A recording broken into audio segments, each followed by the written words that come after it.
Hi, everybody. Sorry. I'm good. Hi, Rob. Hi, Alicia. Hi, Debbie D. Hi, Deb Vancouver. And hi, Rubbity Bub. We were just talking about you, Rubbity Bub. Remember, we thought you were a troll when you first came here because of our problems with somebody named Rob and your name coming right up. Yeah, we were talking about hi, Earthbound Spirit. You going to bed? All right. Well, have a get good rest. And hi, Frenchie Mama. How are you?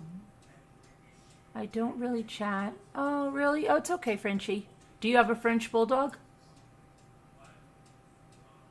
I wonder, do you have a French bulldog? Let me know. Hi, Isabel B. I have a friend that has a French bulldog. Let's see if she has one.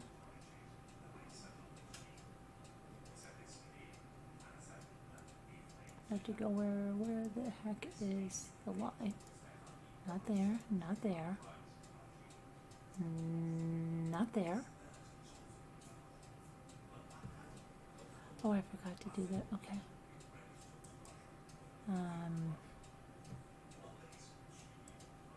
Here we are. Here's the live stream. So let's see. Make sure you're in live chat, everybody. Just go on top and toggle it to live chat. I'm good, thank you. I hope you're. Yes, I do. His name is Winston. Oh, is it? Oh, cool. Cool. Larky. Okay, I'm gonna pull up my. Where's my? Hopefully, maybe I have it here. No, I don't have it. Oh my goodness. Okay, where are you? Let me go to my downloads.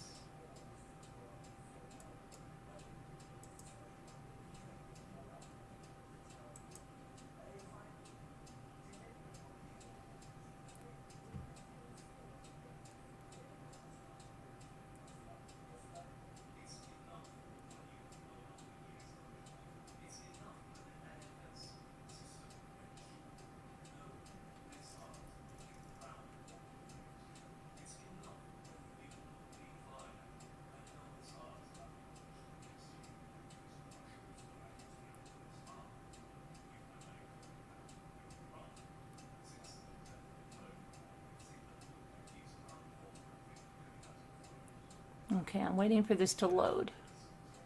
I don't remember having such a issue with it loading the last time. Driving me nuts though.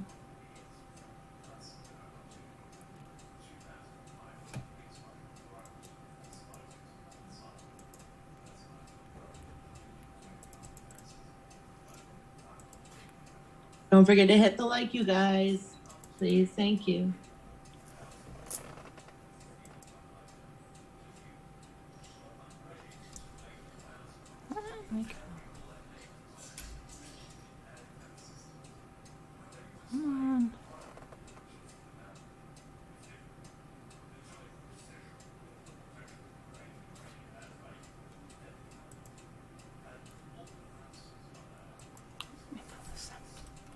So, yesterday we got to the defense's opening argument, and that's where we are. And while we're waiting, hold on, let me just. While we're waiting for that.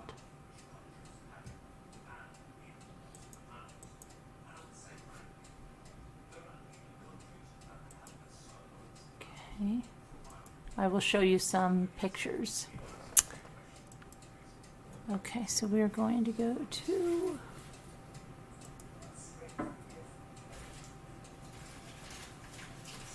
If I tried to unmute someone, my cat stepped on the phone. I'm so sorry to anybody that this may have happened to just now. It's okay. So here's some things you heard about in the opening statements from Rick DiStasso. This is People's Exhibit number 2, and this is going to be the receipt. Well, this is supposed to be the receipt. Trader Joe's, yeah. This is the warrant to get that. And let's see, Trader Joe's receipt. The receipt is, it says the receipt is there. Oh, here it is. Okay, here's what she bought. She bought Grand Mariner Orange Cognac, $29.99. Stuffed salmon fillet, frozen, $2.99. 2 of those. Heavy cream, 2 pints. Large grade A cage-free eggs, $5.37.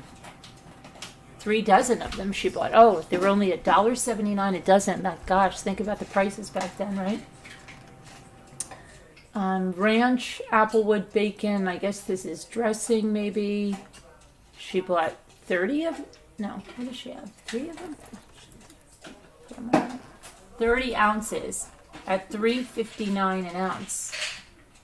Freshwater raw shrimp, $5.99. TJ's organic chicken soup, 2 of those, $1.99. TJ's toasted oatmeal flakes, 2 boxes of those, $1.99. Barbara's cinnamon puffins cereal, $2.99. Grocery non-taxable, $3.87, 3 at $1.29.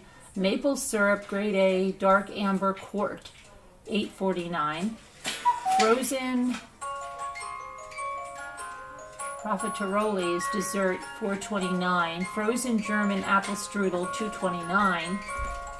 And she spent $98.19. Put it on her Visa card, and then signed her name. So that you heard about. Okay. And let me just see how our download here is doing.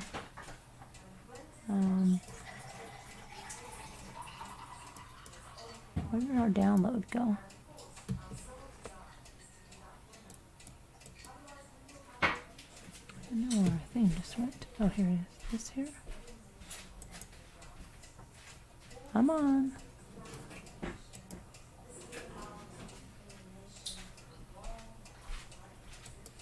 Downloading over here. Okay.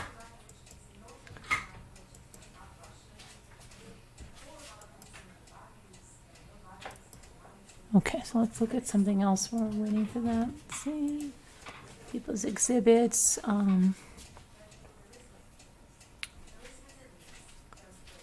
Receipt from Austin's Christmas store.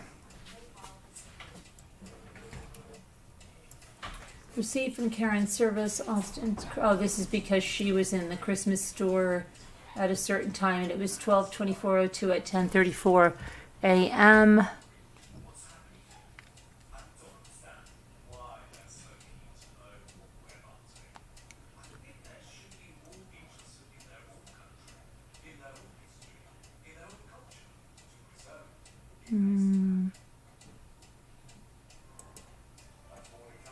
These were Laci's medical records that were shown, that showed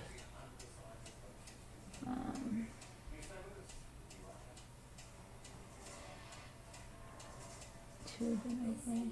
It looks like she had her right tube and ovary removed as a child. I don't remember that. Did anyone remember that?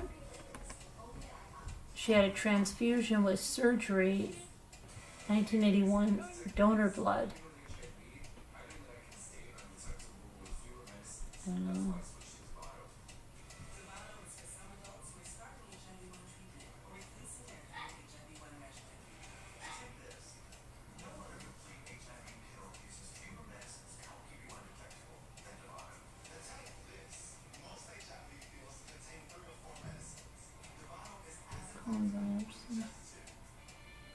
Okay.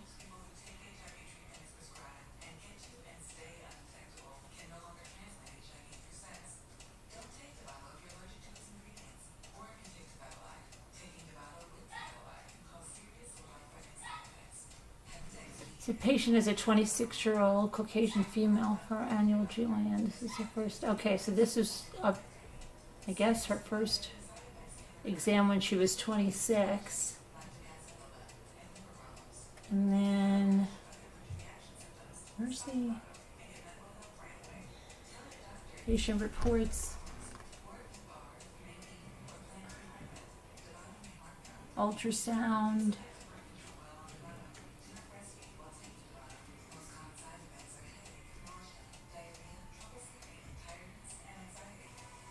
Okay.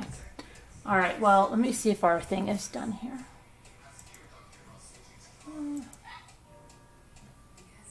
Where the heck? Come on, where did you go?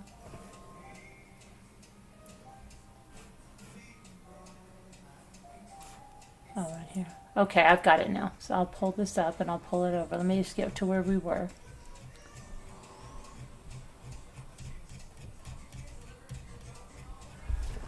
Okay.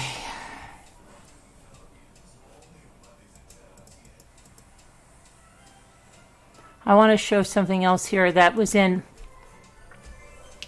the opening statements of DeStasso. So this is Scott's involvement in the search for Laci and Connor.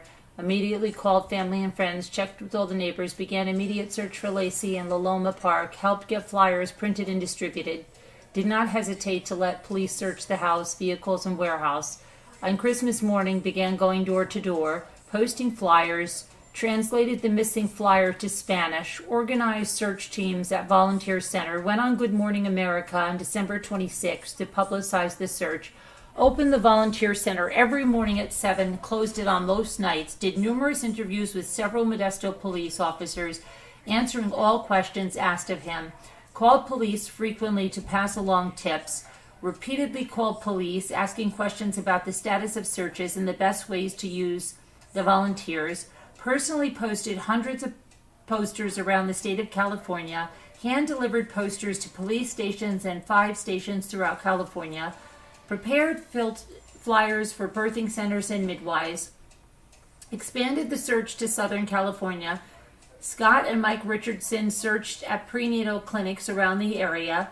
Based on a tip, Scott and Mike Richardson searched a construction site in Manteca, did television interviews with Diane Sawyers, America's Most Wanted, in several local stations, paid to hire a renowned psychic, sold country club membership to help finance the search, specifically the website, signed waiver for releases of Laci's OBGYN records, worked for several weeks to organize a national search for Laci Day, established the 1-800-LACI info hotline for people who might not want to contact the police, met with the mayor, chief of police, and numerous politicians asking for assistance, visited churches in the area to hand out flyers, went to locations all over Northern California searching for information on Laci, traveled thousands of miles following up on tips and to keep the search for Laci alive, visited search sites including the Berkeley Marina, the Pittsburgh Marina, the Oakdale,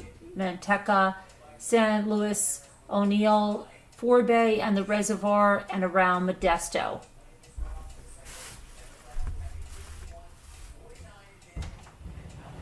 Okay, now where were we? Who remembers where we were? He was very emotional, but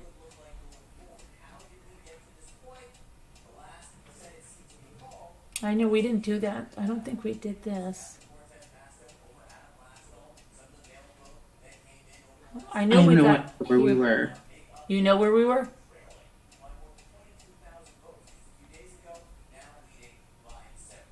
No, I don't know where we were. It's unbelievable, but I don't know. They luminol the house. I know we did that one. I think I was like right here. Scott was apathetic about his we have heard that. Fact of the matter is, no, he wasn't. Blocked off people were. Let's see. I think I was over here. I think I was over here. Let me see. Now, Scott immediately started going door to door on Christmas Eve until the police stopped him. Right? Let's see. Yeah, I'm sure this is where we were because I know it was on the top of another page. So, let's start. Now, the idea that Scott didn't do anything, and I think there is a specific number 5. I believe the number of things that Scott did. Oh, excuse me. I'm sorry. I broke my character. The number of things that Scott did in the search for Laci, I want you to see. He immediately began to go down to Laloma Park, That's the park down below. You have to picture the street. As you walk out, you make a left, you go down a trail that is right there to the park. It's a large park. Unfortunately, it's populated with transients and parolees and people who have just been on the parolee train. We went through this. Okay, I know we did this because he said that Laci had started doing something about that. Let's see. They got a tip. Oh, this is why he was going out to the marinas, because he got tips. I think it was this page that we were. Okay. So let me just start at the end of this one and go into this. He called the police frequently to pass along tips. Repeatedly, he called to ask about the status of the searches. And as I indicated, hand-delivered hundreds of posters to police stations and fire stations throughout California. He also he and a friend prepared flyers for birthing centers and midwives to be distributed. He and a friend, Mike Richardson, searched a prenatal facility around the area. Their feeling is there maybe what somebody's got her, and as the baby's developing, maybe they're going to take her to a prenatal clinic somewhere, so they trying to get the information out as well. He did the television interview with Diane Sawyer that you saw yesterday. His mom hired a renowned psychic. They were that desperate to find out what was going on. He was presented with a waiver form. You know, those records you saw yesterday that were up on the screen. They had Laci's OBGYN records. He signed a waiver saying, go get them. Be my guest. I want you to find them. He did whatever he could to help out. He worked for several weeks to organize a national search for Laci Day, established a 1-800-LACI info line for people who didn't want to contact the police. Remember the police hotline, if you called up there, you were going to talk to a police officer. Part of the thought is, if somebody is there, if it's a transient or a parolee or someone in the park who has done this, who was involved in this, they may not want to go to the police. So the thought was, let's set up a separate line that specifically doesn't have a connection to the police, so that if they phone in, you may get some better information. He met with the mayor, the chief of police, numerous other politicians. He visited clear across. He went to locations all over Northern California for information on Laci. Along those lines, he also, I think it's number 7, and these things, remember we heard about the visits to the Berkeley Marina, but when you see the GPS records, the witnesses will tell you he also went to the Pittsburgh Marina on the Delta, and the Oakdale Manteca. He was all over Modesto. As we see, he went to the St. Louis O'Neill Forebay Reservoir, went to the St. Louis O'Neill Reservoir right next to the reservoir. The reason he got there is they got a tip, or if they were searching in any of these areas, he would go. That's why he went to make all these trips. So instead of just seeing this story here, he went to the Berkeley Marina. And if that's suspicious, understand it in context. He was going to go anywhere he thought he could find or promulgate a search for Laci. Now, the pickup near the border, I'll show you that, number 22. Okay. Picked up near the border. He's picked up near Torrey Pines, okay? Golf course, which is, as you can see, it is as far from Mexico as from here, San Jose, okay?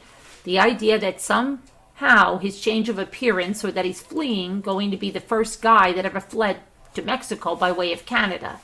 The position of the car was heading north. There was no reason in the world for him to flee. Understand as well that what he had recently done, he had recently gone to Mexico for a work job in connection with working there and returned. The police had tried to get the Trade Corp, who's his employer, to not allow him to take the trip. He's back to Mexico. He's been to Mexico and back. He had flown there and back. His brother's ID. They make much of the fact that he had his brother's ID. The police know what the story is on that. They went down and checked. They were told that he was meeting his family there. His dad is an avid golfer. His brother is an avid golfer. And Torrey Pines, if you're a resident, you get a discount. The police know that. The police went there. The police confirmed that with the people at Torrey Pines, if you're a resident there, you get a discount. It's a substantial discount. I don't know, 40 or 60 bucks. It was not inconsequential. And that's why he had it. He had also just paid his car insurance, paid his home income taxes, filed his 1040s, his income tax returns. had not cashed his paycheck. And as you saw yesterday, he had some children's books in the car when he was arrested. These were children's books for his nieces and nephews to give them on the following Sunday, which was Easter. And this is hardly the idea of a man who is preparing to flee. The change of appearance now, this one is particularly interesting. Number 23. Here is remember I showed you the media herd? This was within a day. The other one I showed you was one of the 2 search warrants. He was being followed and being stalked like you cannot believe. He had people everywhere he was going. He had reporters following him. It got to the point where he wrote down the license numbers of all the cars and that he could give them. He did give them to the police. He says, these guys are following me everywhere. I go, I cannot work, I cannot do anything because of the press coming after me, calling me a murderer. There was a radio station from Los Angeles where 2 of the shock jocks came up to his front yard with bullhorns, and was screaming murderer at him within the week on the front lawn. Oh wow, I wonder if that Elizabeth lady was there. Orders the police camped out. He would go on a trip to post flyers. I do not think these people would follow him everywhere.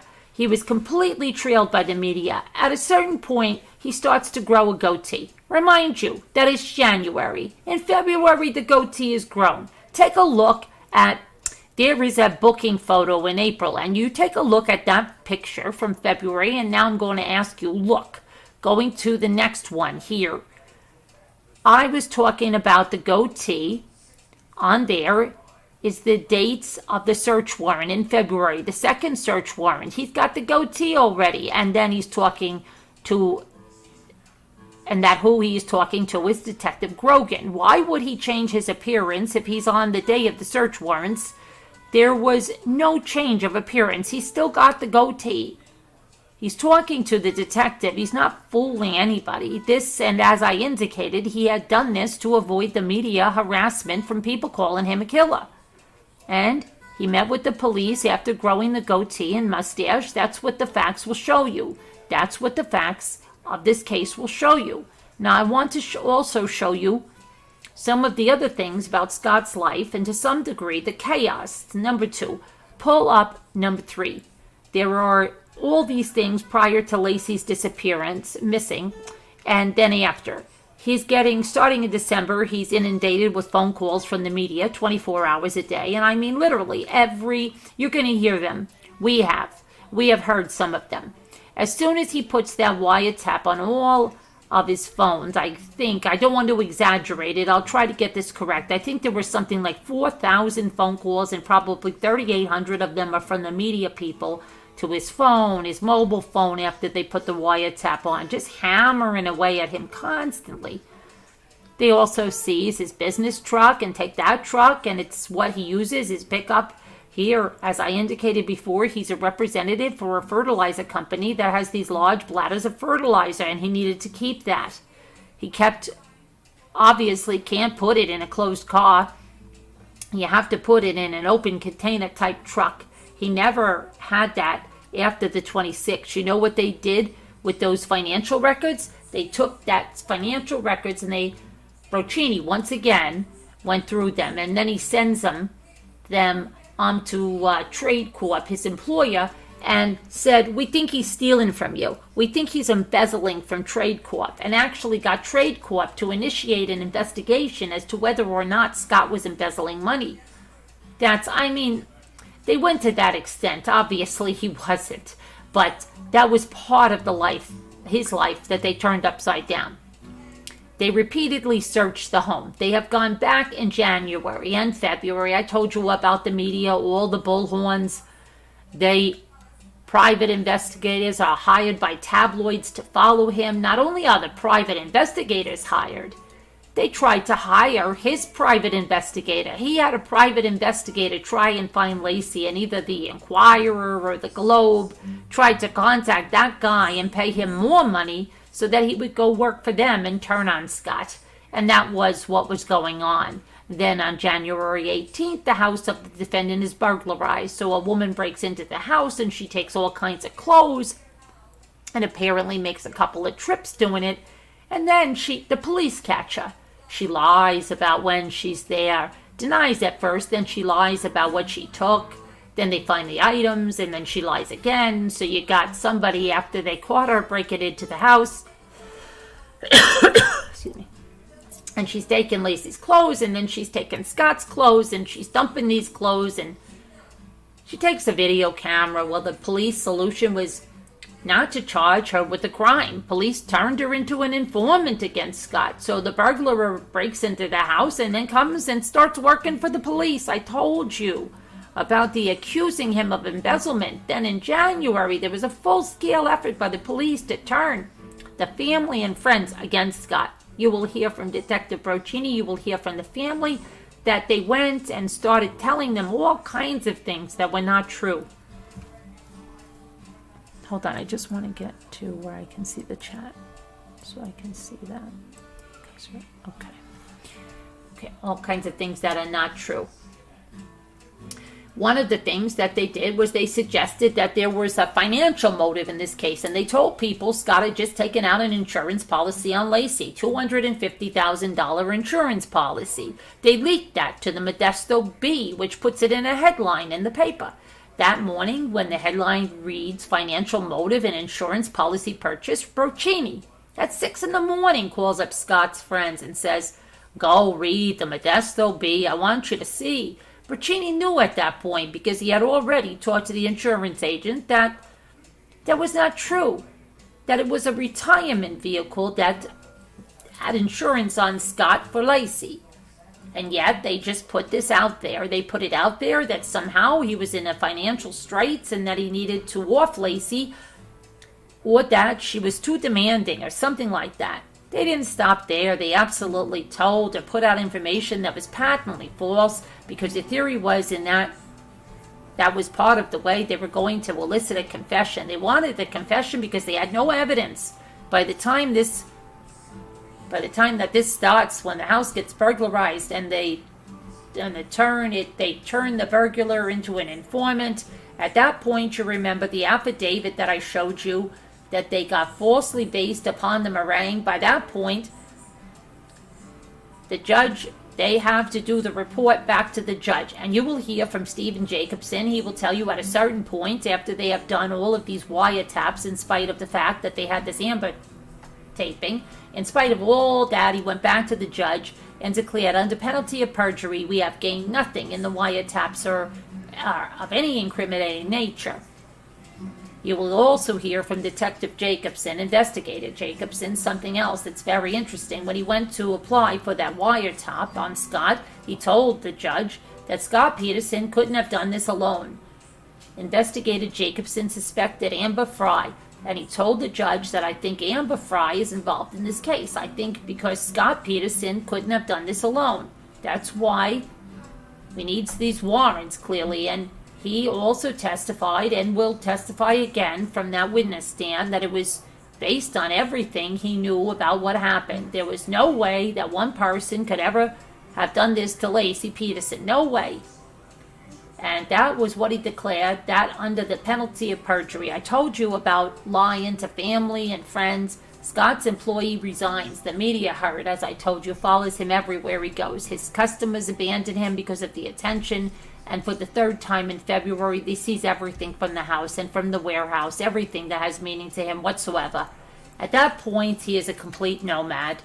The interesting thing about it is that he's been portrayed as somebody somewhere. He's been portrayed as somebody who is not doing anything. And in fact, what the evidence will show you is that he was somebody who was trying to do everything he could to find Laci.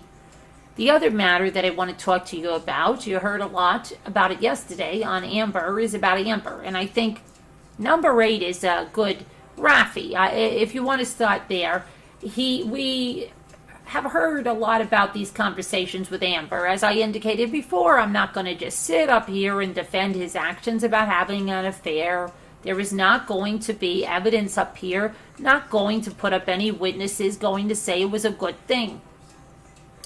I will tell you, if you listen to these statements, you know it's going to be difficult to listen to them. You need to hear some of these things. January 6th, Scott Peterson. God, I hope she's found alive. January 6th, I'm going to find her. January 6th, we're going to find her. I hope we find her. When I get up in the morning, I'm heading over to the volunteer center, and volunteers come through, and we direct them to go out. And when I'm there searching, we're putting up flyers, we're asking people door to door. The most important thing is finding Laci and the baby. I care very much about finding Laci. When he's being tapped, he doesn't know he's being tapped. I'll tell you at this point, though, Amber Frye knows that he's being tapped, or that she was taping him, taping him. Go to the next one. Here is anybody who says he did not care about Laci. Here are they here when he's talking to the woman who supposedly is the motive for him to kill Laci. I would hope that you know me well enough, as does you know our families, who know that there is no possible way I could have had anything to do with this. There are a lot of reports of people who are at least thinking they saw her in the park and walking the street. I do not know where she is. I wish I did. I love Laci. I love Laci, no question. Gee, I mean, God, it would be wonderful if she's returned safely, if he's trying to off his wife, and in order to be with Amber, telling her that I hope she comes back alive and I love her. Go to the next one.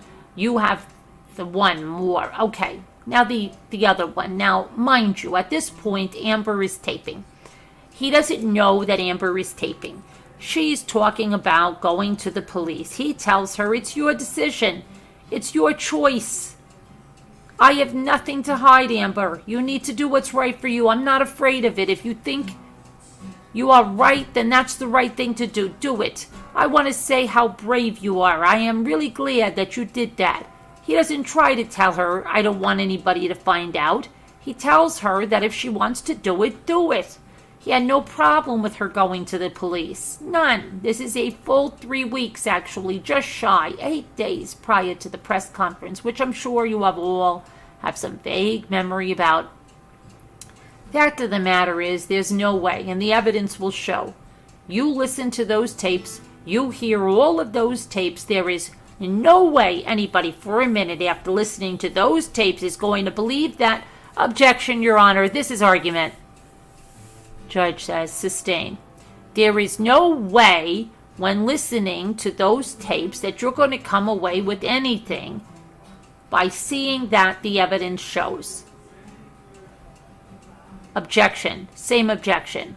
Overruled. He's changing it. Okay?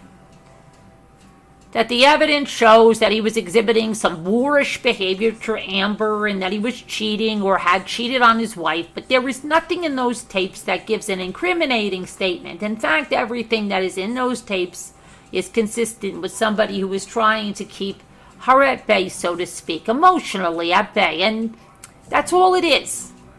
Now, there is one thing that I'd like to talk about, and maybe this is a good time to take a break, Judge. That's all it is. Now, there is good time to take a break, Judge. All right, okay, we'll take a break for 15 minutes, 20 minutes to 11. Okay, and then they come back. All right, everybody's in the box. Thank you, Your Honor. Sorry, Judge. I'm supposed to get mic'd up. I wish that was a React belt. I'll remember that. Could I just have one moment, Your Honor? Sure. Thanks. There's a pause in the proceedings. Garrigo starts again. Yesterday, there was the prosecutor talked a lot about the khaki slacks. Remember that? And then she was found. Laci was found in khaki slacks. The slacks that she was found in, there's a picture right here, are, I think exactly what happened is when Laci was found, there was a label in the back of the pants. The detective took that label, went to the motherhood store, ran the SKU number, came back, got these pants. They produced a picture of the pants. And then there's a receipt of which shows that these pants are the same pants that she bought. Now, the prosecution yesterday was saying that they were going to show you that there was evidence that she was wearing khaki slacks the day before, the 23rd. What the evidence is going to show you is that they already showed the picture to Amy, who was sitting in the first row right there, the second one in, the second lady in. And they showed it to Amy, who was working at the salon. This is the hair cutting place where Amy has worked. She saw Laci the night before. Amy was cutting Scott's hair.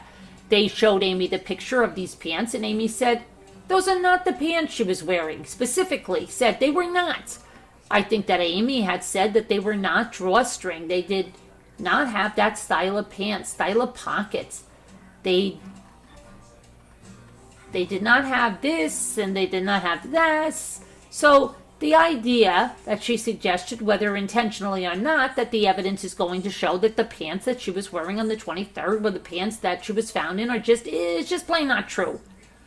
In fact, I think they had mentioned yesterday also that they had gone to, the police had gone to Salon where Amy works to try to get the surveillance tapes, and that they recycled the tapes out. You'll also find there's more to that story. That's also not true. They just plain dropped the ball on that. Now, and the reason I asked to take a break is I want to go into what I will call the science of this. And I know I saw some of you recoil yesterday when you saw the pictures, and I don't blame you, especially the pictures of the baby is disturbing. I'm going to put it up again. I'm going to ask you to at least bear with me about and I'll do it as quick as I can, but we need to look at that, and I need to talk because it's essential to understanding this case. I'm warning you in advance and warning the families in advance also that I'm going to ask to put this up. First, Rafi, let's go with number 7. Yeah, go with 14. Now, and to the people in the chat, we don't show any of the pictures. They are sealed, the autopsy pictures, so you're not going to see that, okay? Now, then, these are the remains of Laci, and there is Connor there. Now, the medical examiner, Dr. Peterson, you're going to find a lot of Petersons here. The guy who sold the boat was Peterson. Scott is named Peterson. The medical examiner is Peterson. Anyway, he says, and I asked him at the preliminary hearing, is it a fair statement that Connor's condition was such that you didn't believe that he could have been in the water in an unprotected environment for more than a couple of days? And he answered, yes, yeah. That's a fair statement. I put here so that you can get an idea. If she'd gone missing on the 24th, Connor is found on the 13th, that you get an approximate 110-day window here where at least the theory is that mother and child are in the water for 110 days. Go to the end. I'll remind you again that Connor is found one day and Laci is found the next. Go to the next picture. Now, the reason that this is important, the reason that they maintain that this is kelp, and I think any fair-minded person is going to take a look at this and tell you, objection, Your Honor, I think it's argumentative. Judge says, yeah, I think so. Mr. Garagos, what's the evidence? What the evidence is going to show? I think the evidence will show you that this is electrical tape, and I think the evidence will also show you, if you take a look, that the ear has been folded over, that the ear is completely folded over once the tape is removed. The problem that we have is, like, unlike the towel that had all of this stuff that was on Laci's remains, the towel here and all of this, with the exception of the twine, has been thrown away, and we don't have it. All we have is the pictures that show that the ear is folded over. The evidence will show that it looks like the tape is on there. And go to the next one, Rafi. You can see that when you enlarge it, the evidence will show that squared off. It's a man-made material that's been placed on the baby's ear. And the baby's ear is folded over like that. And that's what the evidence will show you. Go to the next one now. The twine around Connor and why this is important. Take a look carefully. There's no way that twine got onto that baby by accident. The twine was implied after that baby was removed from Laci, and that's what the evidence is going to show. That specifically, go to the next one, specifically right here, that the medical examiner said was that they found a loop and a half, 1.5 loops of plastic tape around the neck of the fetus. There was a knot, the left shoulder there, that is there. Now he further testified that there was only a 2 centimeter gap between the neck, the tape and the neck. So if you pulled it taut on the tape right there, that's what we're talking about, 2 centimeters, which is roughly that big. That's the amount of space that was around the neck. And then it twirls around and over the arm, and around the neck, I think the evidence is going to clearly show, if you took a look at the loop size around the neck and the head, that this could not have gone over the baby's head. Now, the evidence is not going to show, as they were suggesting yesterday, that that's how the baby died. That's not what the evidence will show, because there were no markings around the neck. What that will show, though, is that the baby was removed, and then go to the next, Rafi, and that the baby was born alive. This is an enlarged portion of the umbilical cord. Take a look at that. I specifically asked at the preliminary, isn't that consistent with the length of an umbilical cord after a live birth? Whether it's removed from cutting or torn off after a live birth, isn't a quarter of an inch approximately the length of the umbilical cord after a live birth? Well, there was a quarter of an inch of the umbilical cord left protruding from the skin. And perhaps the easiest way to answer your question, I hope I'm hitting the target for you here, is that based on the length of the umbilical cord, I could neither rule in nor rule out a live birth. The reason that is important is if this baby was born alive, clearly Scott Peterson had nothing to do with this murder. And clearly this baby their own medical examiner cannot rule out that baby was born alive. There was no umbilical cord found with this baby. There was no placenta found with the baby. The baby was found with what appears to be, as the evidence will show you, electrical tape on its ear, twine around its arm and neck, which could not have gotten over the head because there was only 2 centimeters there. And on top of it, it appears that somebody cut off, the evidence is going to show, the umbilical cord. That's what the evidence will show. Nothing more, nothing less. Go to the next. Here's the other thing that suggests, and clearly the prosecution is going to present evidence on, and is significant to this case. At the preliminary hearing, we've heard testimony first, or actually the first report from Deputy Martinez. He wrote in his report when Connor was found, he was a few days old when the baby was found. Now, if Connor was a few days old, and if he had lived to full term, then he would have been born roughly February 20th of 03. Go to the next. Assistant Chief Young. Now these are, mind you, the baby is found not in the Stanislaus County or Modesto jurisdiction. The baby is found over on the border of the East Bay Regional and Richmond jurisdiction.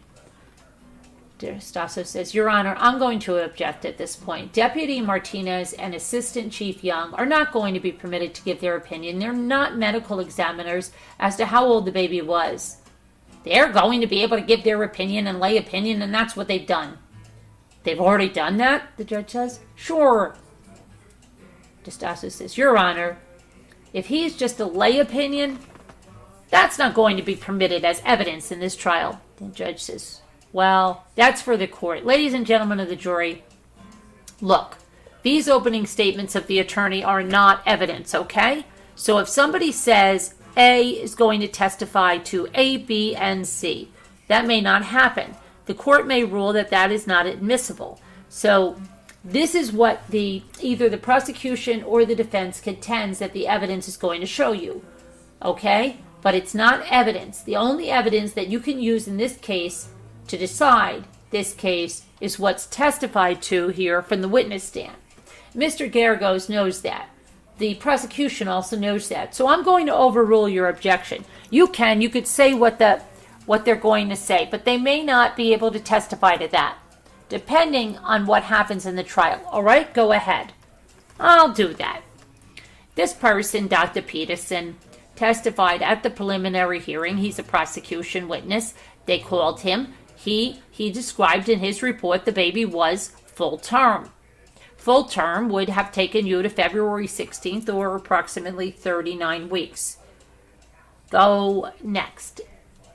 Now, at the same time, they called a forensic anthropologist. Her name is Dr. Allison Galloway. She did extensive measurement of the baby's bones. She compared those measurements to the standards that they have for the size of the baby and the development of the baby, and her conclusion was 36 to 38 weeks with a margin of error of 2 weeks, okay? Now, all of this stuff with pre-preliminary hearing,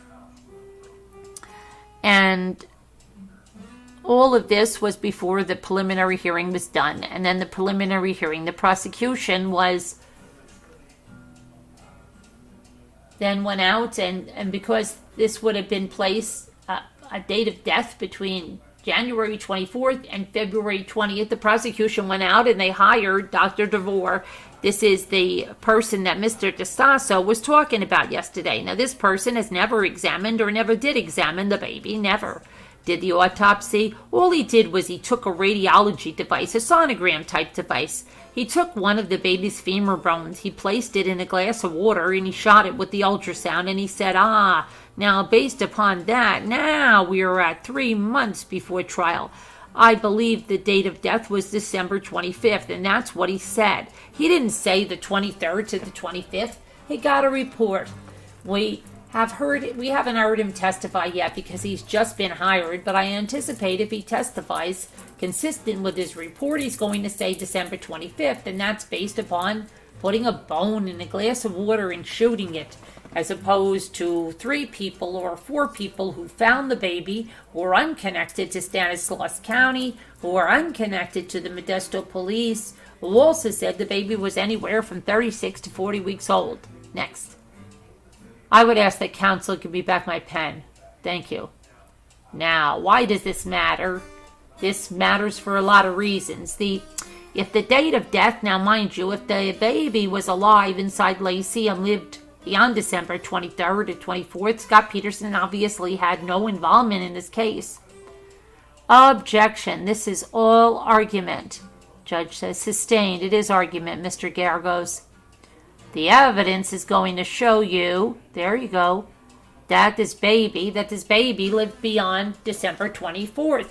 And the evidence is going to show you that this baby was born alive, and it's going to be based upon the combination of the size of the baby, the growth of the baby from the last time it was seen, which was December 23rd. Yes, we do have Dr. Yip, who will come in here and testify that December 23rd, the baby was 32 weeks. That's what Dr. Yip, the OBGYN, put in their records on December 23rd.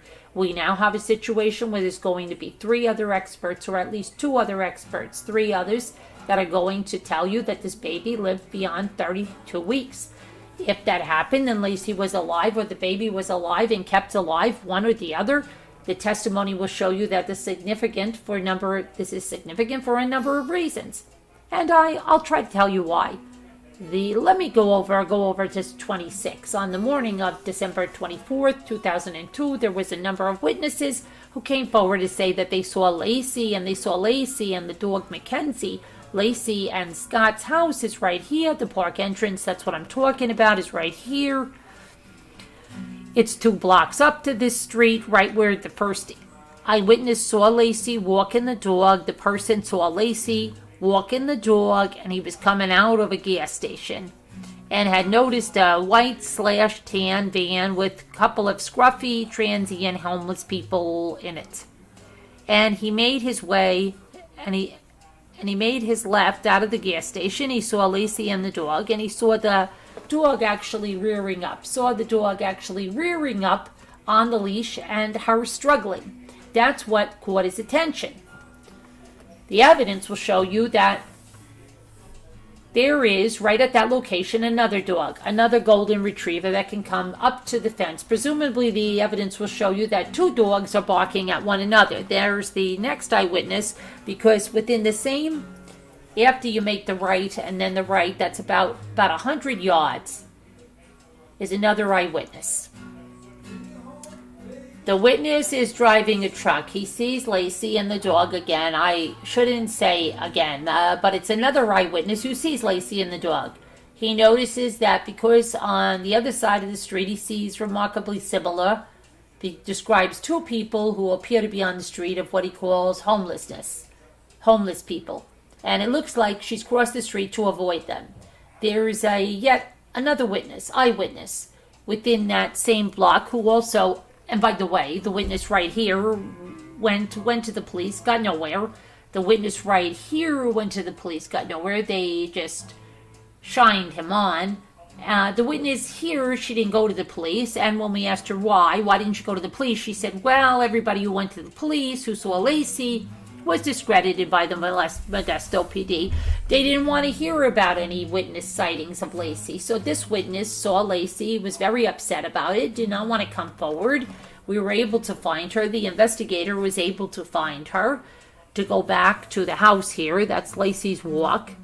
They, through a lot of effort, they found her, finally convinced her to come forward. Then as you walk here, there's a park, and that borders that. Then you have to go back to the house here. This is Laci's Walk. There's more eyewitnesses that saw her coming back around. Now, those are all people who saw Laci and Mackenzie that morning. Now, in addition to that, 1140, Diane Jackson, who lives roughly, 150 yards or so around the corner from Laci and Scott, she comes home. Now, mind you, the witness has just seen this van that she, as he variously describes as white or tan.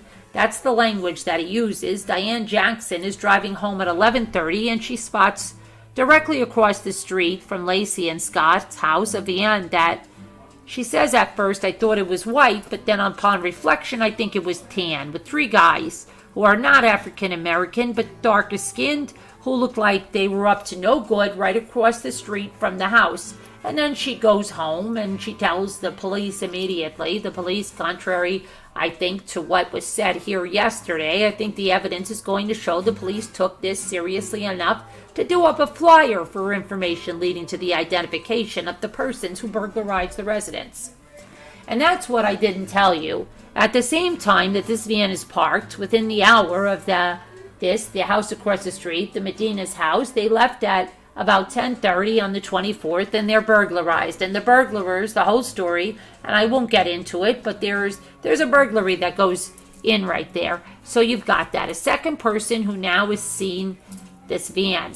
The search warrant that I showed you before by Jacobson, there's another section of the search warrant where Jacobson puts into this affidavit that they've got 3 witnesses who saw a suspicious van in the neighborhood that morning, but he candidly says he's been unable to follow up on it.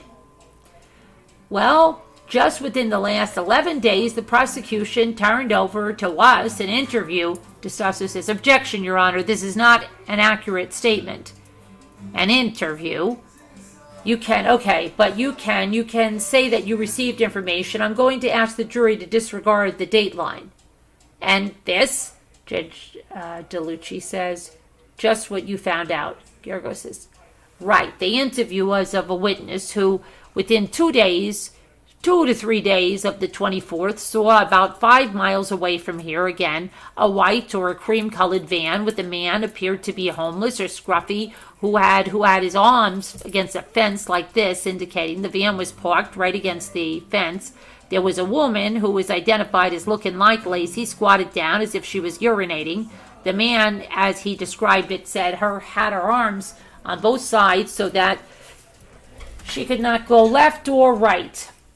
Then, when she was done, pulled her around to the driver's side of the door and saw another arm reach out, grab, and she was pulled into the van. Now, this gentleman was a police officer back in 1970 through 73, was a reserve officer, and he promptly reported it to the police. Promptly.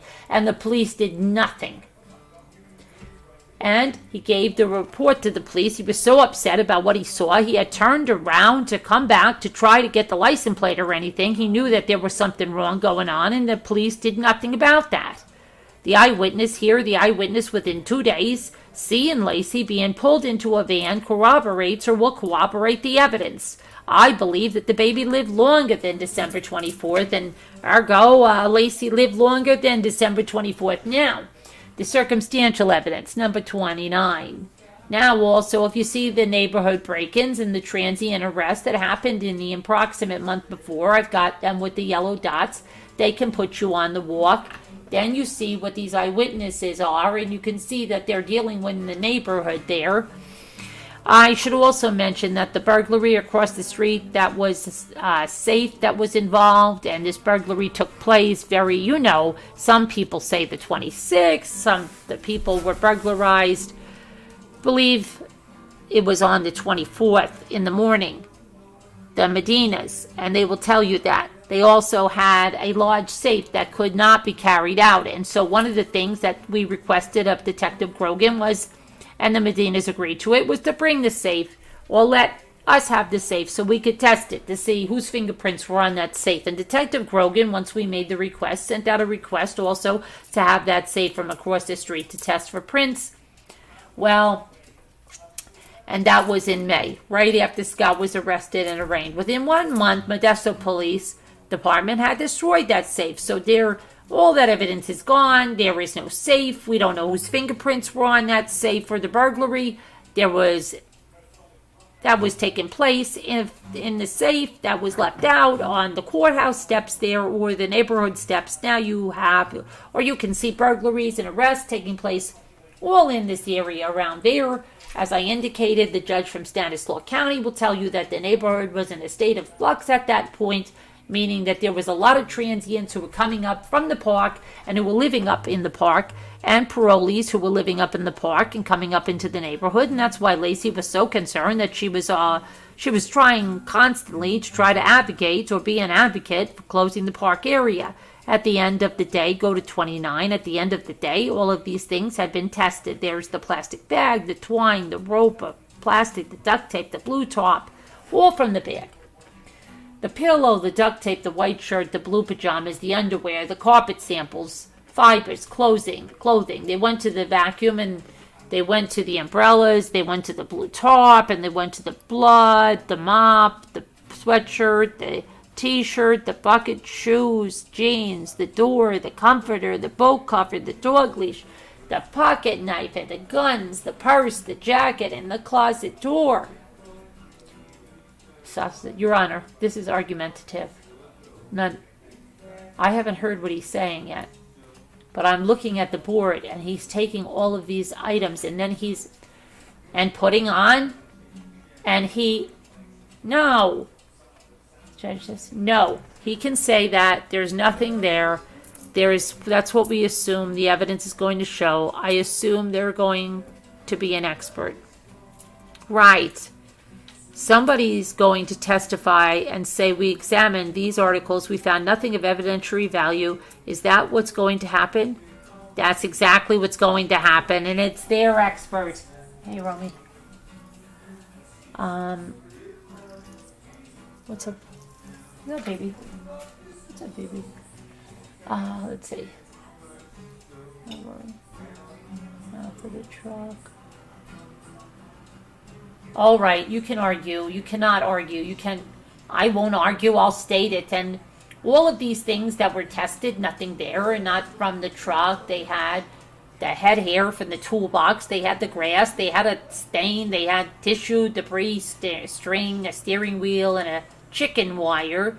The chicken wire is interesting because they went and they found those pliers they made a big deal about yesterday, the yellow-handled pliers in the boat, and apparently there was some kind of theory, and they compared the pliers to the cutting in the chicken wires. Well, they came up with two conclusions. Number one, the pliers had not recently been used, okay? The pliers with the hair on it had not recently been used. They were rusted, corroded shut.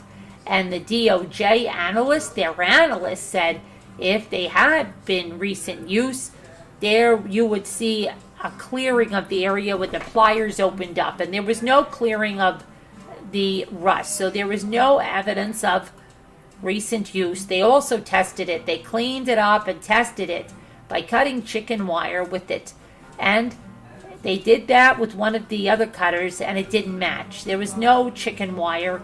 In fact, they had another theory about the chicken wire, that he had wrapped Laci with the chicken wire. They asked Scott about that, and Scott said, no, I bought the chicken wire because the cat scratches the trees in the backyard, and I put the chicken wire out around it so the cat doesn't scratch the trees. Sure enough, what happens? They go in the yard, they dig up under the tree, and there's chicken wire around the base of the tree. And then Grogan notices he's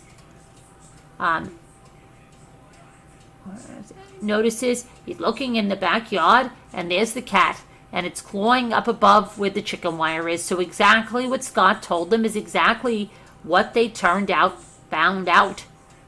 The stain on the door and the tailgate is Scott's blood, and he showed them where the scab was, and he told them it was an old scab, and it wasn't Laci's blood, and it had nothing to do with Laci. The steering wheel was clean. There was no the head hair from the toolbox, I think, and the evidence will show that if they took a sample of Broccini's hair, because I think when Broccini was fishing around for the keys in the notebook, he may have left some hair of his in there. Then they tested that. Take away those so they've got nothing out of the truck. They go to the warehouse, and this is great too. They found some dog hair in the boat, and they thought, aha, that's something. It turns out it was dog hair, and it was from the police dog or some. They had been transferred there as well. So there was nothing there that came about. It was clearly not Mackenzie's hair, and the chicken wire was meaningless, so there was nothing there. So they even went to the length. Remember, I said before that they were trying to say that he had not been at the marina, and one of the ways they tried to prove that he was taking the outboard engine, draining the water and having it tested, was water around it, and seeing what the test was, lo and behold, guess what came back? Salt water. And they did test there, so that didn't work. They tested the pliers, as I told you. The boat cover went totally over.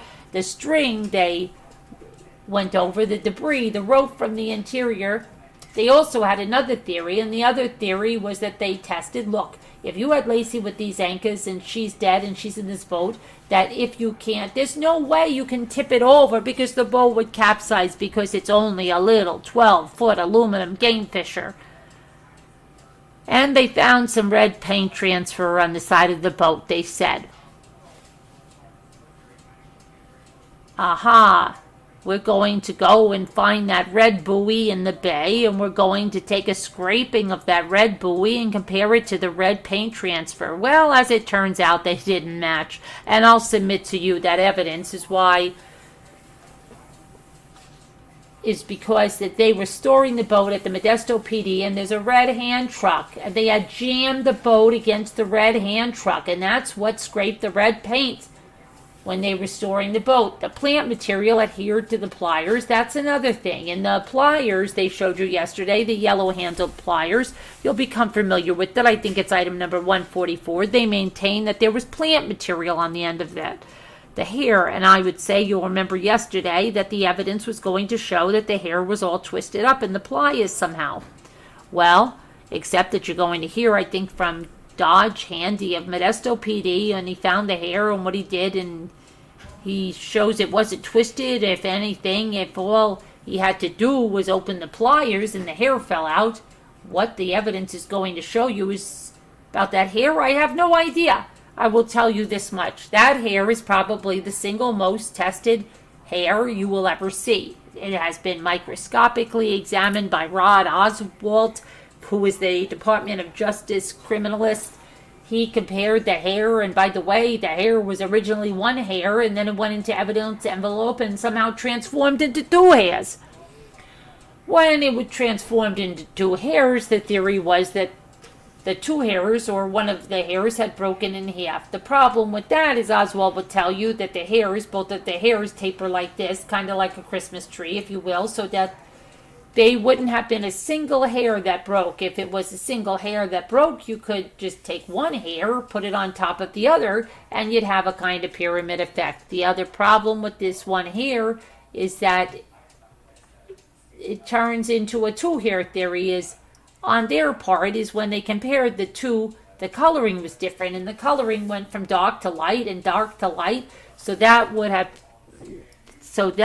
not have been the case if you had a single hair. If you had it gradiated from dark to light on a consistent basis, as opposed to the way that they have tested it. They've now come back, or they sent it to the FBI lab. You're going to have somebody named Constance Fisher come here from the prosecution. She's going to testify that they have a new technique called mitochondrial DNA. And this is the hair that has a 1 in 112 chance of being Laci's in the pliers. And the evidence is going to show you, as I indicated before, Laci was there at the boat on December 20th. And they know that, I'm sure, they've got a witness to the evidence going to show you that the hair was neither had no root or anything else, and I don't know. I can't explain to you what else the evidence will show, because that's all there is that there has been about that. So basically, we're left in terms of circumstantial evidence, a hair on a pliers. Now, the case against Scott has been, or the evidence is going to kind of unfold in a certain way. They're going to start off with people who knew him. They're going to start off with people who knew Laci, but ultimately, at the end of the day, the one thing that you're going to hear in this case is that they go back to the witnesses. The one thing you're going to hear is that they're going to see is that there is direct evidence in this case. The direct evidence in this case is going to show you that she was alive on December 24th when Scott went to the marina.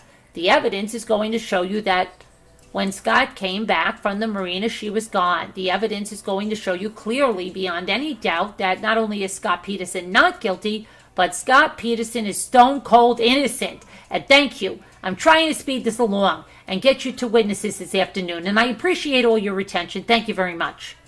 The judge says, all right, thank you, Mr. Gergos. Now, I have to ask counsel one question about taking this stuff down. Since it's 20 after 11, Rafi, I'll ask you, can we start up around 1:30, 1:45? Will that give you enough time? Yes. Okay, and then...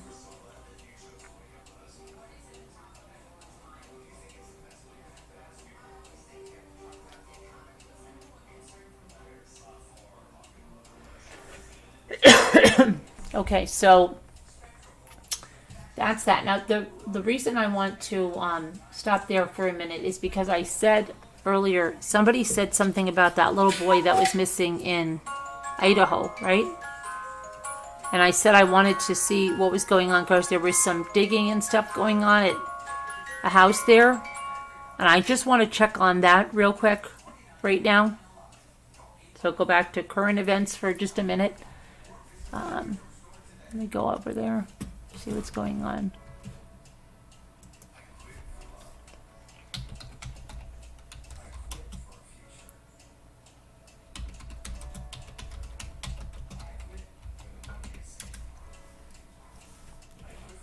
Let's see. Michael Vaughn, right? New information.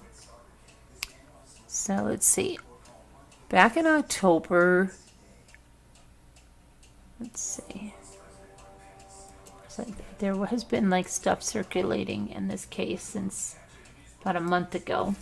It started. So back in October, police say that new information could prove to be very helpful in their search for a missing 5-year-old Fruitland boy.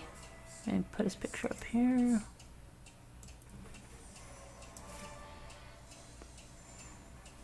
Michael Monkey Vaughn vanished July 27th from his home in a quiet Fruitland neighborhood. In the weeks that followed the Fruitland, and this is in 2021, July, that he disappeared.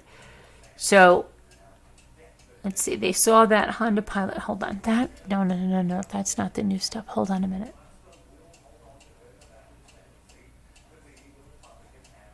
Wait a minute. That's not it. Oh, here. No, it's not it either.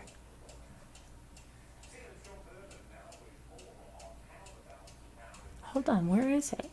Somebody said that they were digging up stuff. Let me see if it's over here.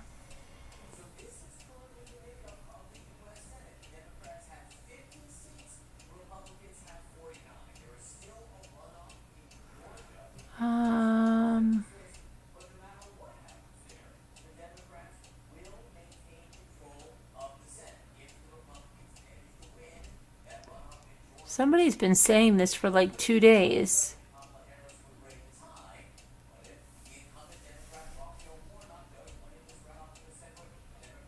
And I don't see anything. So that's...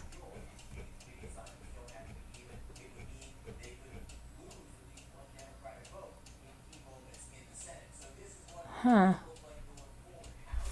That's really weird. Oh my gosh.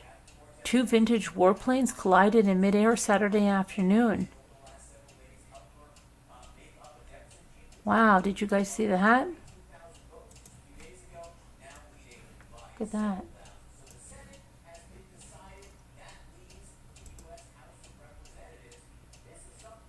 Thousands of people were on hand at about 1:30 p.m. when a Bell P-63 King Cobra fighter aircraft slammed into a Boeing B-17 Flying Fortress bomber at mid-fuselage. The bomber's rear fuselage sheared off, and while the front of the plane and the fighter crashed into the ground together and erupted into a fireball and then sent thick, dark smoke into the sky, debris fell on nearby Highway 67, prompting authorities to shut it down. The CAF President Hank Coates, he could not yet release any information about the number of casualties, although there were no reports of injuries on the ground. Lee Block, a spokesperson for CAF, said that she believed there were 5 people aboard the bomber. Commemorative Air Force later said that the planes were from Houston. The National Transportation Safety Board will conduct an investigation into the tragedy. Multiple videos of the crash were posted online. Dallas Mayor Eric Johnson calls them heartbreaking. Victoria Yeager, 64-year-old widow of Air Force test pilot Chuck Yeager and also a pilot, was at the show. She said she missed the collision but saw the burning wreckage. It was pulverized, she said. Obviously, this is a very challenging time for the families, and when I say family, I also mean CAF family and our customers that follow us all over the world and enjoy our shows. Coates said the crash took place during a flight demonstration called Bombers on Parade. Wow. It's crazy.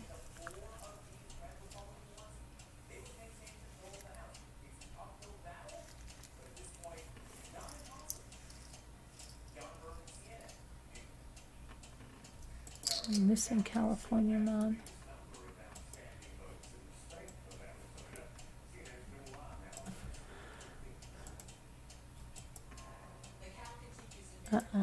Significant amount of blood. That doesn't sound good.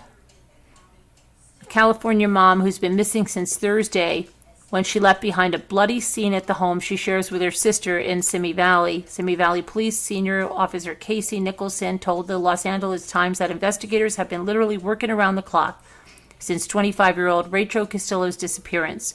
We want to locate her as soon as possible, and we are hoping for the best case scenario that she is alive and well, said Nicholson, who added that detectives consider Castillo at risk because of the significant amount of blood as well as her personal belongings found at the scene. Emily Castillo says she last saw her sister at about 9:30 a.m. on Thursday in their apartment.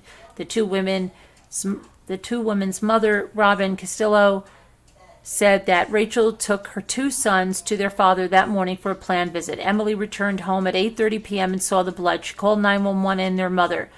Nicholson said that the father has been cooperative right from the beginning, and Robin Castillo said the family has no reason to believe that he would hurt the mother of his children.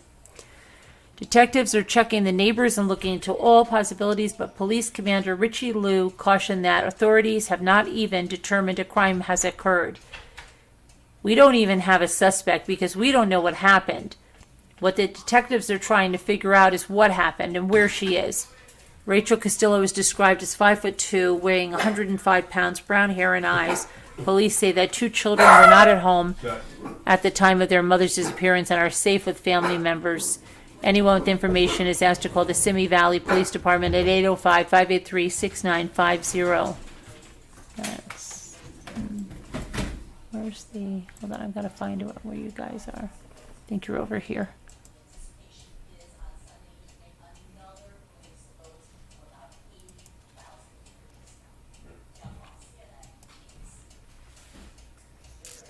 Okay, so I just took our detour to go to see that. But anyway, we're going to see what else we can look at. And then we're going to look at some other stuff in here now. I don't think we're going to go into the witnesses, but maybe we're going to go into some of the defense's exhibits. Okay. See what's going on here. Or maybe we can listen to cell phone message. Maybe we'll listen to, let me see what we can listen to. Hold on a minute.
Let me see here.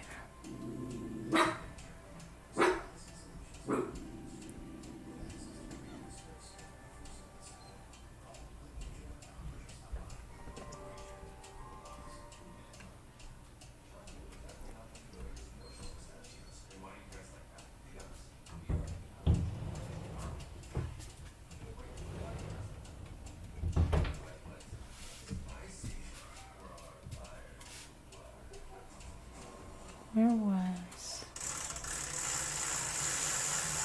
Let me go over here. Not there, not there. Okay.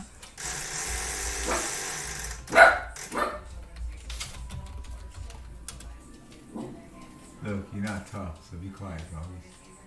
You're not tough at all. You'll never make it on your own. Never.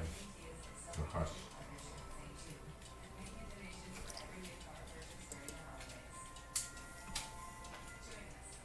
Okay, here we go. Let's see what we can look at here.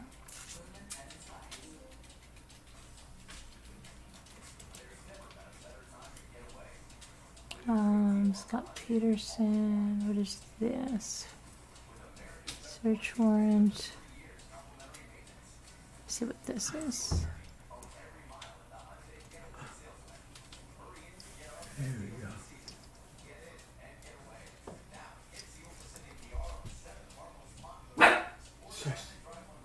Squirty. Squirty with a figure water bottle. Let's see.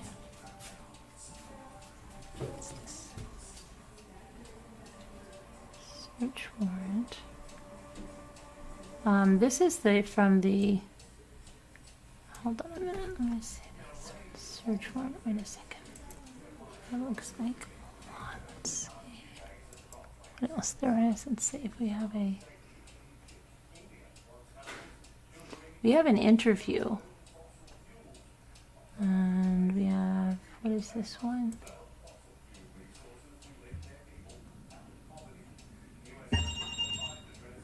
Now, I'm going to tell you, you're not, this is Scott and Amber January. I think this is the one we listened to last night. No, we listened to this one last night. Pretty sure. Let me just make sure. So did you have a chance to write me? Yeah, right. That was that one. Okay. And then there was another film. What is this one? Let's see. Scott and Amber. December 30th. Wow. This is 49 seconds. 2 o'clock here. We just got done with dinner. It was terrible. Keep our day. Hey there, Amber. Hey there, get that better. How are you?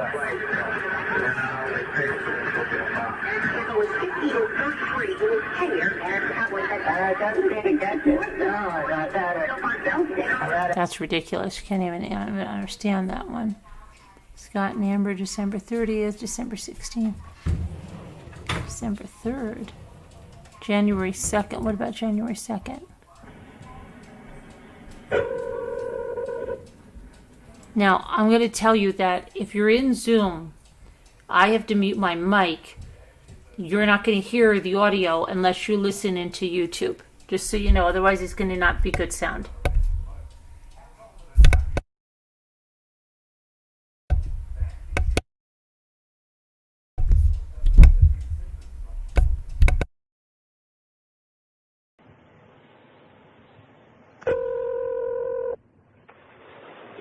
Hello? Hello? Hey, Hi. I lost you. I know. I was like, hello? Hello? And then just Oh, it's cold out here. you're outside now? Yeah. Maybe, yes, I'm going to go to the Monarch Capsule, which I don't believe is just Yellowstone, but maybe it is. Well, maybe it's not. I don't know. For whatever reason, I was thinking Yellowstone, but It could be.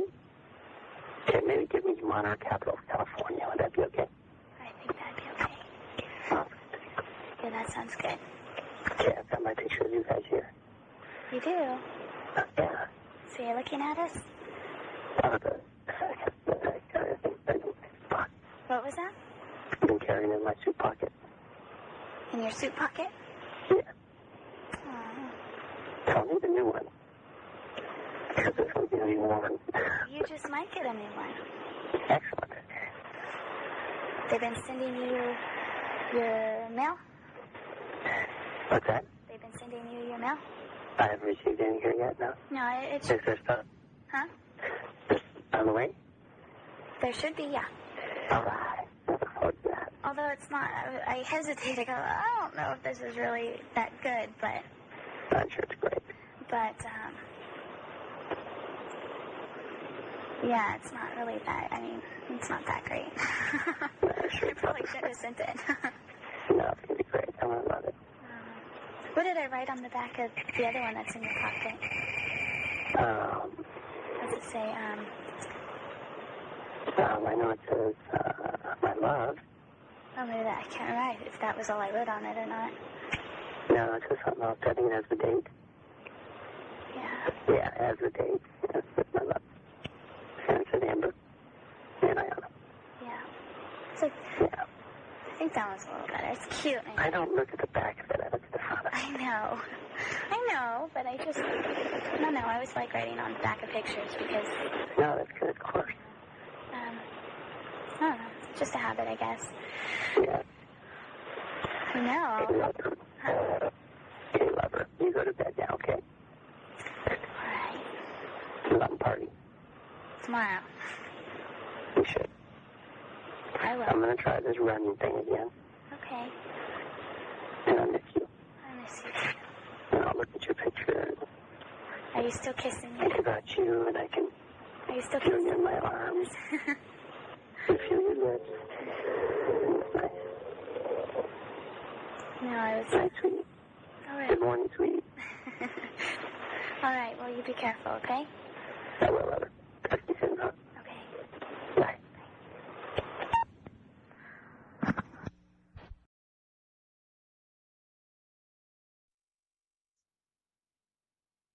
Okay, I'm trying to get to the next. Hold on.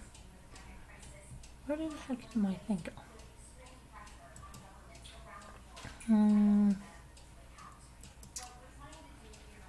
I have to close some tabs. I've got too much stuff open and I can't.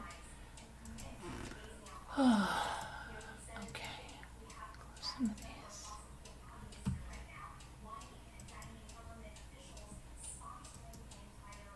Okay, here we go. Let me go back to the next one. It was 196. So we'll go to People's Exhibit 196. Where's that? 196. What was that 196? Okay. Because there were 3 calls. Okay, I think we're this one. Oh, I think I should just run on the street because these cars. Hold on, let me get the transcript, okay, before I put that up.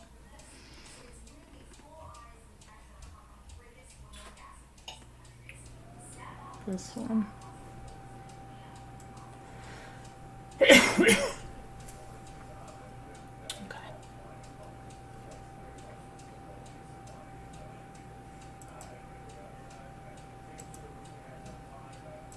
You're so pretty. Did it again. Same hip and brain here. And brain. And it's not fun. Thank you. To erase, press 7. To return this call, press 8. To save, press 9. To call, 209-499-8427. Press 1. To call a different number. When you have finished your call, press pound to return to voicemail. Dialing. Box of 209-499-8427. Hi, baby. I guess I just missed you. I was in the bathroom. But anyway, we already said good morning and good night, and I'm sorry to hear you laying on the cobblestone. Talk to you, do I say tomorrow, or? Yeah, or tonight, or whatever comes first. Okay, night, bye.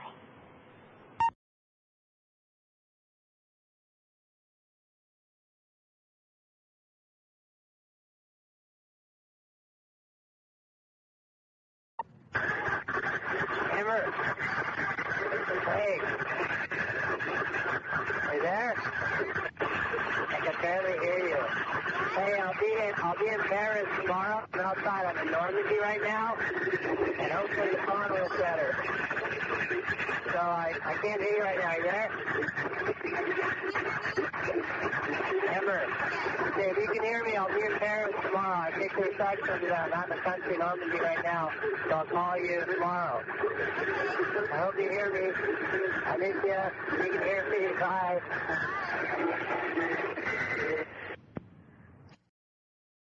I don't think that was the right transcript for that one, but I think you heard what it said. It was just, can you hear me? Can you hear me? Goodbye.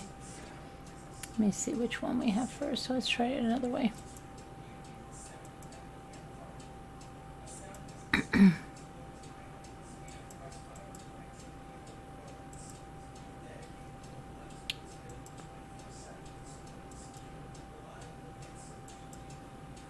Okay, that was 196C. So then we want to go to 196C. Should be.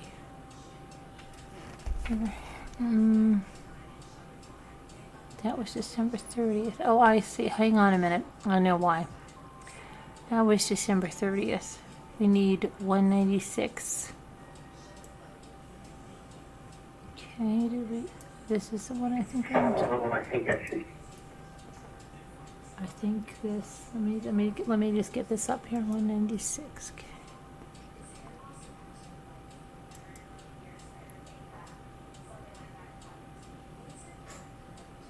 That was the one that was the one we just listened to, I think. Hold on. That was the one about the running in the street with the cobblestones, so it should be I. Okay, let me get this transcript for this one. Hold on a minute.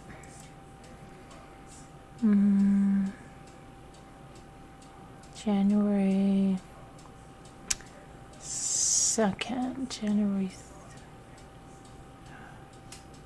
Let me see what. Hold on, what date is this? January 2nd, 10:15. January 2nd, 10:15. 10:15. Here we are. Hold on.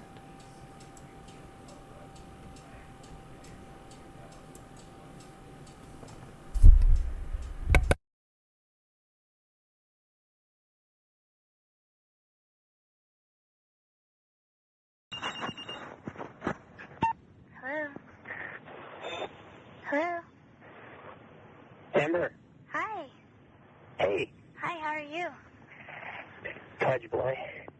Oh, you're not pudgy. Yeah, I am. Why do you say that?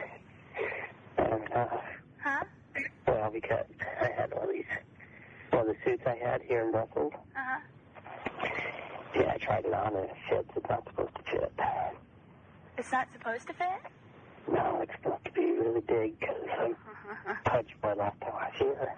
So how much do you weigh now? I don't know. No scale. But you will notice that I hit the snooze on the alarm clock this morning.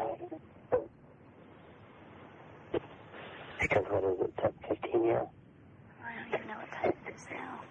And it's supposed to wake me up at 7, but that's why I hit the snooze. All too familiar snooze button. You sound chipper. Oh, well, I always sound when I hear from you. Chipper's kind of a bad word. Sure. Not a bad word, but kind of a gay word. Oh, well, doesn't to me, so. Chipper. Super. So, how's your evening? Is the little one asleep? Oh, last night? You know, tonight? Oh, didn't you get my message? No.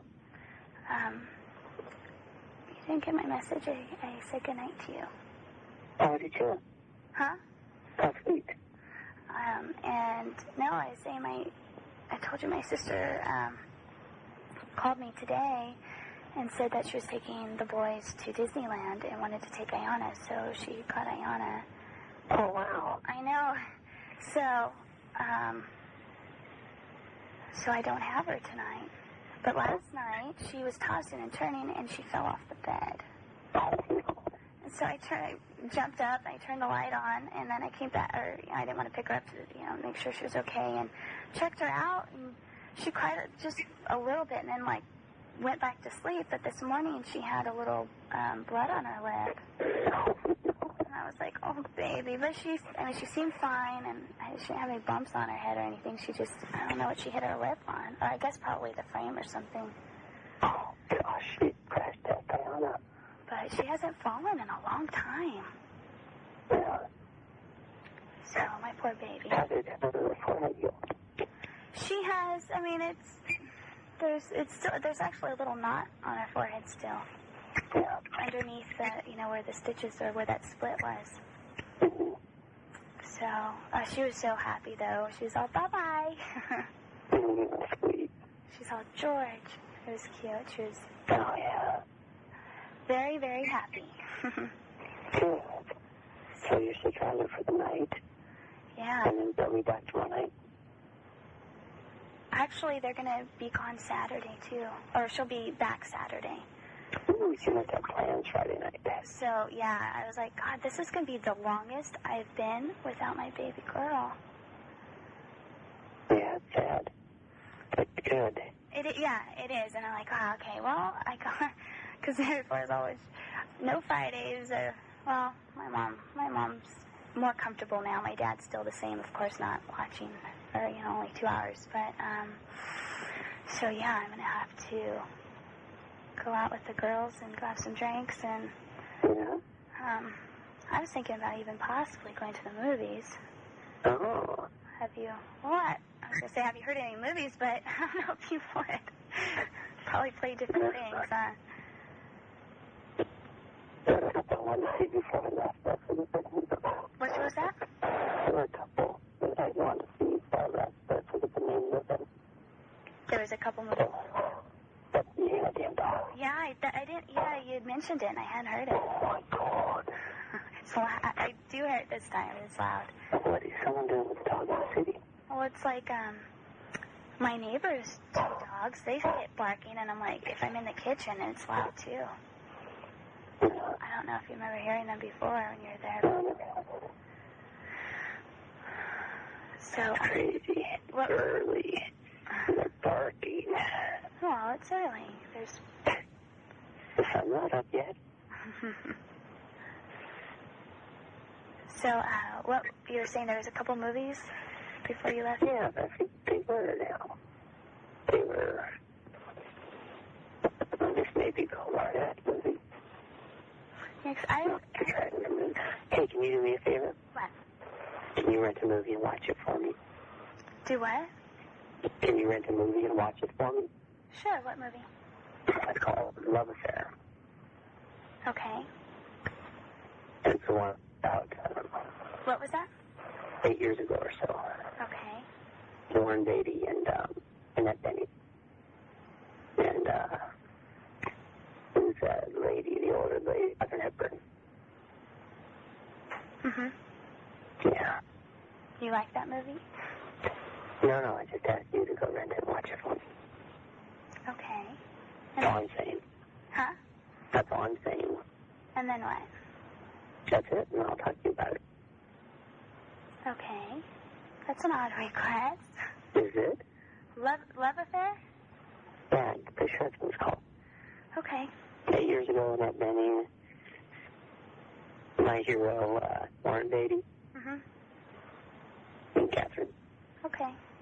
Did you have a chance to rent the movie Romeo and Juliet? No, I haven't tried. I don't know if I could get it or not. I don't know what language. Oh. Well, you could probably get a subtitle or something. Yeah. I could rent it in French. That'd be interesting. Yeah, well, the thing, I mean, it's just the scene in the water is just so beautiful. I mean, even if you just watch it, the beginning is hard to even watch and follow. The first time I ever saw it, I thought, oh my gosh.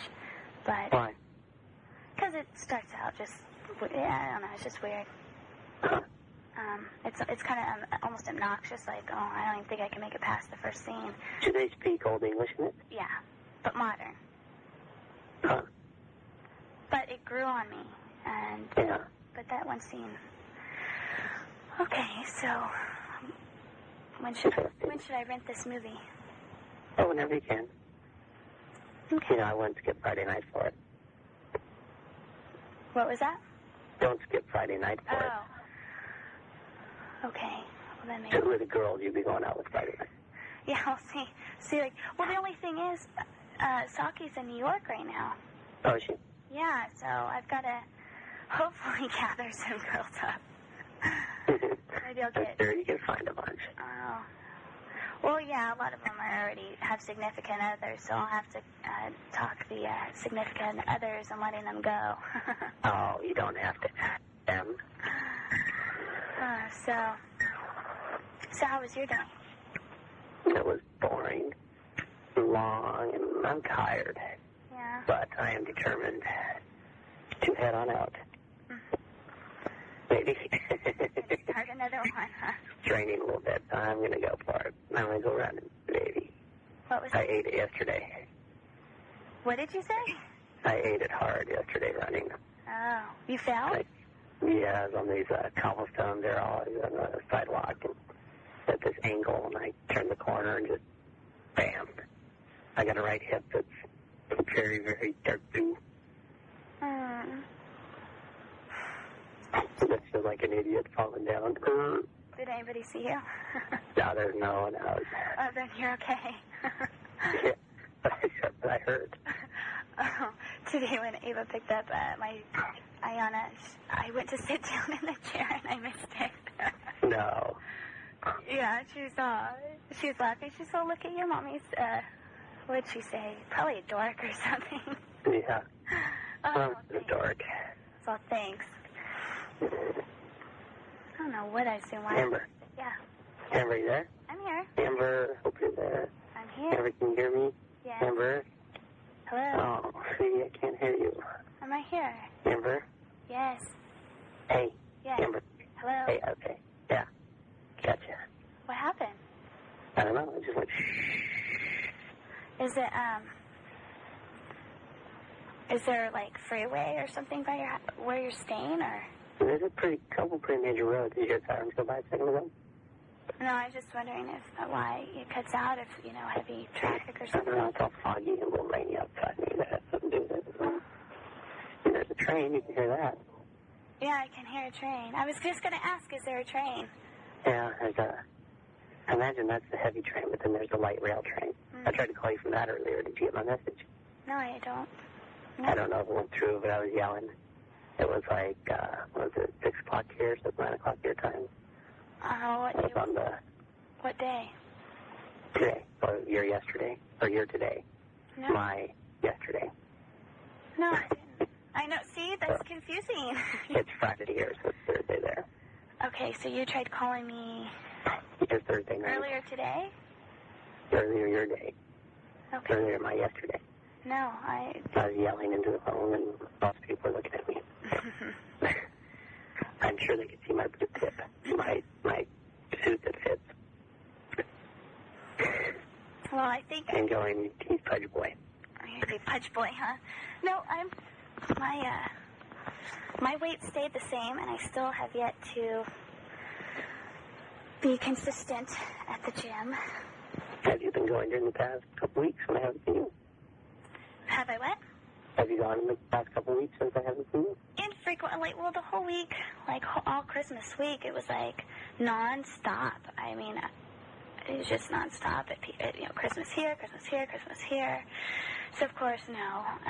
Yeah. And then this week, I'm trying to. I'm not doing very good. It's just I have to get in that routine of doing it. And it's just, I'll get there. But Yeah. I didn't put on any weight. I was You never do. No, I probably won't ever. As determined as I want to be, too, I can't. I'm hoping that the condo opens up here right now, and there's one of the Belgians, one of the family members staying in it. I'm in this hotel. Okay. Normally, who's ever in town gets the condo, but of course, I'm not a shareholder, so he gets the condo. Mm-hmm. But, yeah, I want out of this hotel. You know, I was going to It's ask... nice and everything, but What was that? nice and everything, but hotels here just kind of suck. I was going to ask you, if you ever sold your condo. Yeah, it's fun. You did? Yeah. That's good. They didn't want the car, though. I thought they wanted the condo in the car. I know that's what you had said Yeah. before, and I thought, well, that's good. You know, total package deal. So it's good. I'm glad that worked out for you. Yeah, I had the car trucked up to Sacramento. It's sitting in someone's yard right now, I guess. Anyways. So anyway, so today... Yeah, so I hope I get the condo so I have more room. Maybe I could, like, do some push-ups or something pathetic. Well, again, I can't see that you'd put on that much weight in such a short time. Oh, I think so. My arms look very small and my belly looks very big. Well, all I know is last time I saw you, you looked very sexy, so it's just hard for me to imagine you saying that. You're very nice. So, today, what did you do your day? My day? When the times I get picked up? You know, it was later in the afternoon. I worked this morning. It was, probably, well, actually, it was just before I called you to say goodnight, so I don't know, it was around 2:30 or so is when she left. She came through and picked her up, so. So are they going to Disneyland or to California Adventure? I think, well, I did the same thing. I don't know, I myself, I don't even know. I haven't been to Disneyland for like 12, 13 years, so. Yeah. Well, Disneyland, so I don't know what the California thing is. Yeah. And just her, or did boyfriend go with? Yeah, no, the boyfriend and both boys, because they have another week out of school, or the rest of the week Yeah. or so. Both boys, Ayana, sister, and the boyfriend. So you saw the boyfriend again? No, he wasn't with, or at this time he was gonna, I don't know where he was at, but. Yeah. Do you trust him completely? Well, I got to spend some time with him, the Sunday, our Christmas on the 20, Oh, yeah. whatever that was. So, actually, I was able to spend some time with him, and, you know, I felt better, you know, being able to, because before he was always leaving, you know, and I remember I mentioned that before about him being in the bathroom outside or never being in the same room with me. Yeah. And he actually, he stayed in, you know, I spent a whole day there, so I spent a whole day with him as well. And so we had personal conversations, so, you know, and she's been with him, and I feel more comfortable. I mean, but the more foremost, I trust her with my sister and stuff. Yeah, of course. She wouldn't, be found out with him alone or anything. I don't think so. I'm sorry, I shouldn't ask you. I know, you're going to scare. Why are you saying that? Not my place, I'm sorry. Oh, well, I mean, it just shows your concern. I mean, I don't know, do you feel something that I shouldn't? No, I just don't know. You know, yeah, I mean... It's not my place to ask her. It's not my place to ask to worry you or anything. I was just wondering. Anyway, so, off the topic. Okay.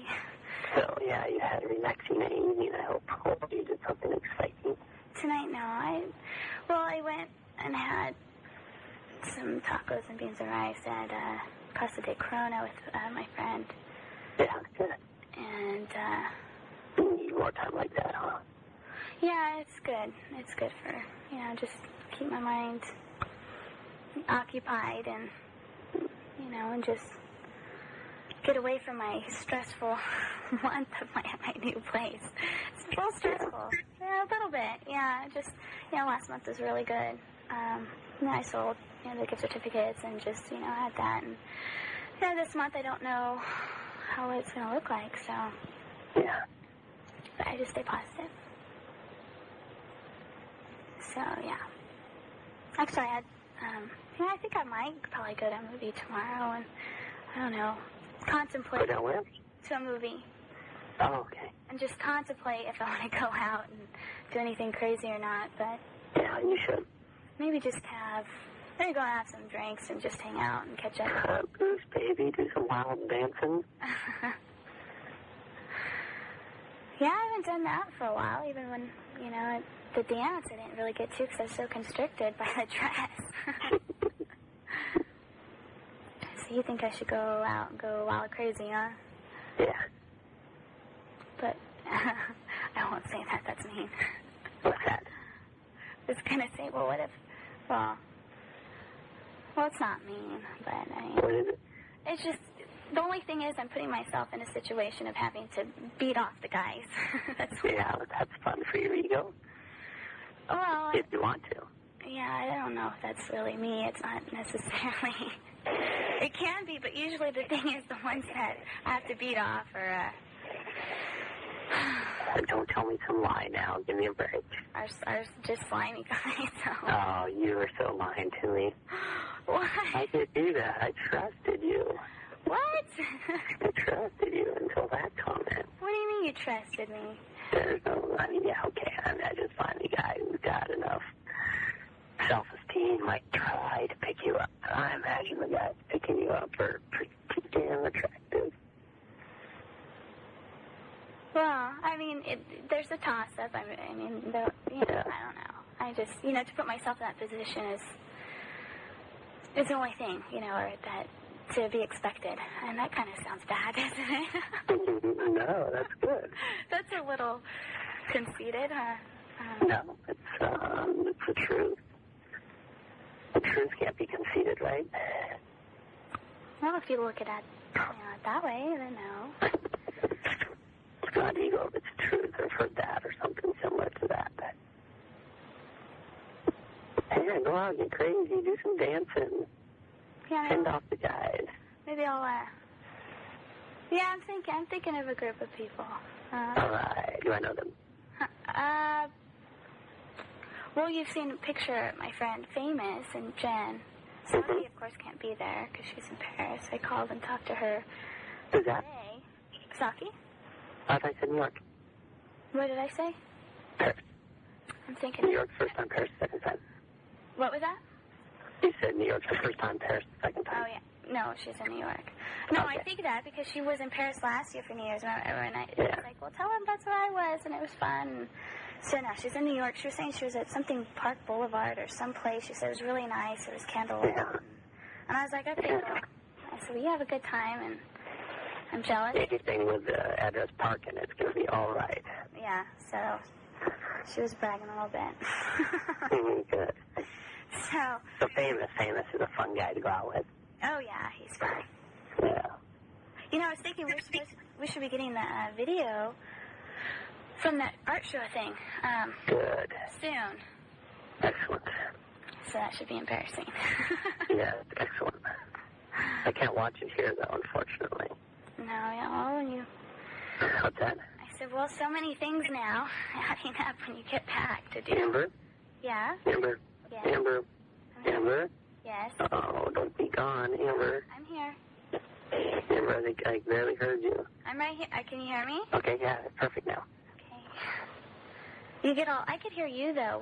When you Good. when you can't hear me, I could still hear you. Huh, good. Except when I call and you said there's a blank message and I'm talking the whole time. Well, yeah. No, there has been sometimes. By the way, those are amazing messages that I leave. Well, I wish I could hear them because. I know, it's unfortunate. They're just incredible. They would cheer you up, and then your heart would swoon, and then you would laugh in stitches, and you wouldn't be able to function for hours. Oh well. What's wrong with leaving me the message now then? So I had to leave them independently. What? I had to leave them independently. Oh. Yes. Well, maybe I'll intentionally miss a call so I could get one. There you go. You're so funny. Okay, so you go out famous, and what are the other names I didn't hear? What was that? Who else? Oh, I was saying maybe Jen and Yeah. Jackie. Call them up, set it up, the kids in Disneyland. Go crazy. I know, it's funny though, they'd asked me a couple times before, and I was just like, I can't go anywhere. Oh, they have to go out. Yeah, so hopefully they don't, they're able to as well. So You gotta take advantage. definitely am. Definitely. Sweetie? Yeah? Okay, you're back. Yeah, I definitely will. Take advantage, baby. Except I'm not going to drink as much as I did on New Year's. No, it felt bad the next day. A little bit, yeah. I don't know if you could tell on the phone, but Now yeah. I can tell. You were fun. No, I was pretty. Oh, yeah, my head hurt a little bit, and I was just, yeah.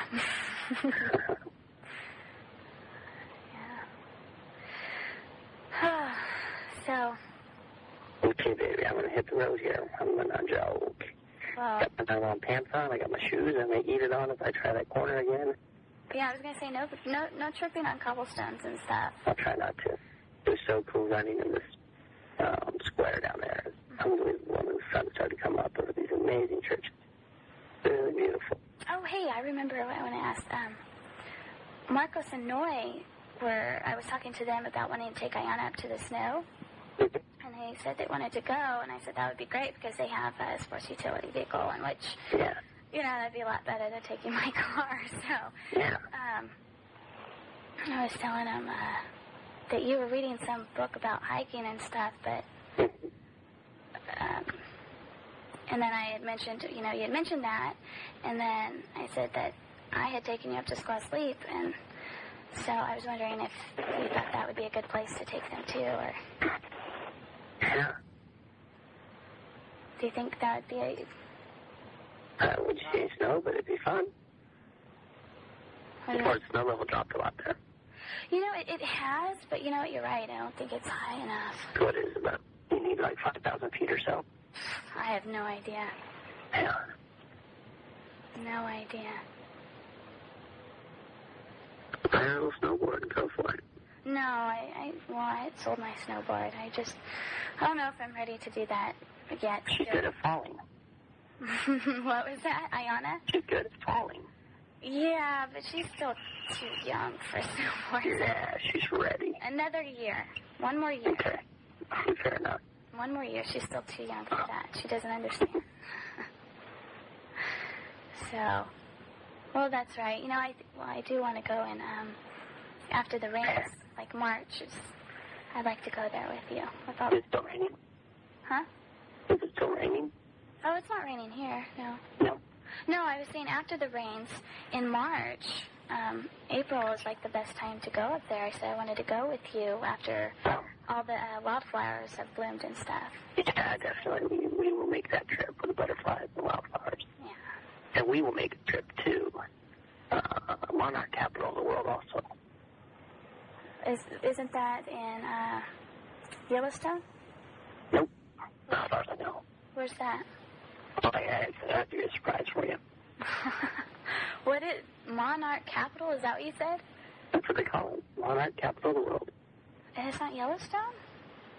I don't think so. There might be. Oh, I don't know. Well, the one I'm thinking of is not Yellowstone, but there might be a bunch of monarchs in Yellowstone. Well, that would be absolutely beautiful. Hello?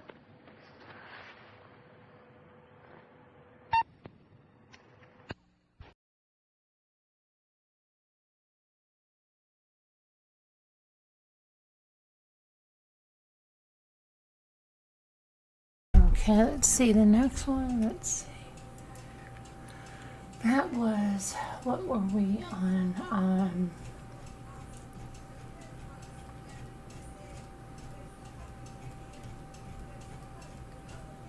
That was 195I, so we should go to, it's weird, you would think J, 1015, 1056, okay, let me see, 196K.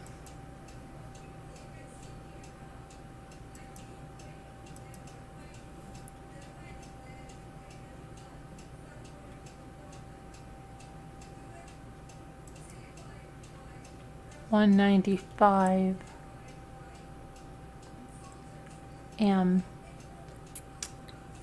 Okay, this one doesn't have a recording available. It says, hold on.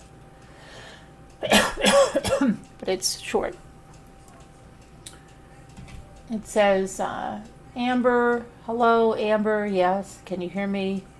Amber, I'm here, are you there? I'm here, I can barely hear you. Hey, I can barely hear you, I'm here. Peterson says, hey, are you asleep? Amber says, no, I'm just still upset. Peterson said, Amber, are you there? She says, yeah, I'm here, can you hear me? Peterson says, Amber, I can't hear you, are you there? Frye says, I'm here, Peterson says, Amber. Amber says, I could hear you. Peterson says, Amber, I can't hear you, I'll try calling back. And then apparently she says, okay. Now, let's see. Which is the next one that we have.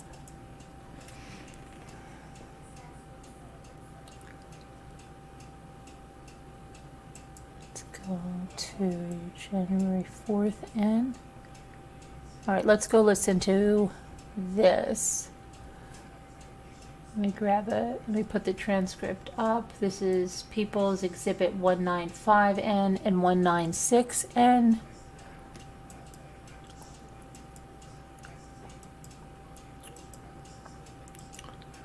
(195) and 196 J A T N. Here we go. Amber. Yeah. Can you hear me? Yeah, barely. Amber. Yeah, I'm right here. I could hear you very, very clear. Amber, I can barely hear you. I can't. You said you're there. I'm talking loud. I don't. Can you hear me? Yeah, barely. Okay. Scratchy. Well, I could hear you very clear. Can you hear me? Yeah. Okay. Did you get my message? No, what? Well, I got into a big fight with my sister when I picked up Iona today from my mom's house. You didn't get that message this morning? No. No. You said a message. What? You said, I'm sorry, I heard fight and a message. Yeah, I got in a fight with my sister. Why? Well, first of all, because she didn't call me, and she was at Iona for 3 days, and then I get her, and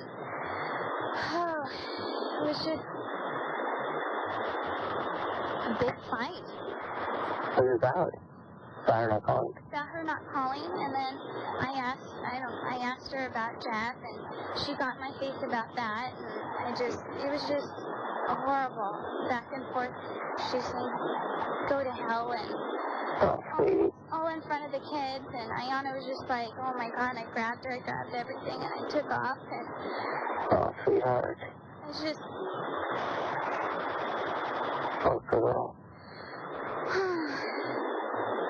Oh, so I was so upset. I'm so sorry. Can you hear me? I could hear you. No, is she didn't call? Was there other things, or What? she was just very defensive of Jeff? Yeah, very, Yeah. very. What's that? Yeah. Did you question his, what happened, what you said? I'm sorry. What? I'm so sorry, but tell me about it. You want to talk about it? I don't know. It's very upsetting. My stomach's been turning. I eat some Tums, and I've been just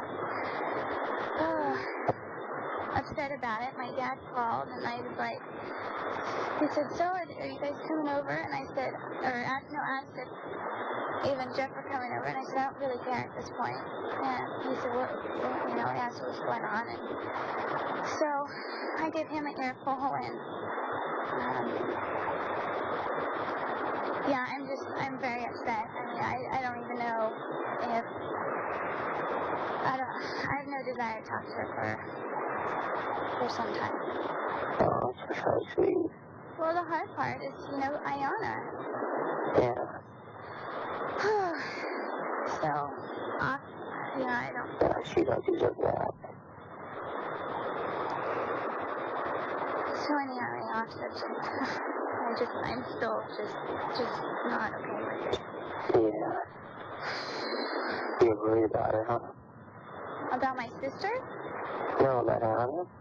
Well, yeah. I mean, I didn't get it. She didn't call me. It was 3 days went by, and I'm just, first of all, the longest I've ever been away from her is a night. Yeah. Yeah. Wow, poor girl. So, well, anyway, I did watch that movie last night before. Did you? Yes, I did. Yeah, you got the modern one, right? I got the modern one, yes. What do you think? Well, Let's wait, hold on. We'll wait on that. Talk to me about it. Do you want to talk about the argument with your sister, or? no, not really. I've been crying all day about it and just upset. So if I could just, Okay, I'm finally, I understand. I'm finally calmed down from it. So. I'm so sorry, sweetie. I'm sorry, baby. Wish I was there for you. I wish you would too. I miss you. You don't deserve any pain or any heartache or any arguments or anything.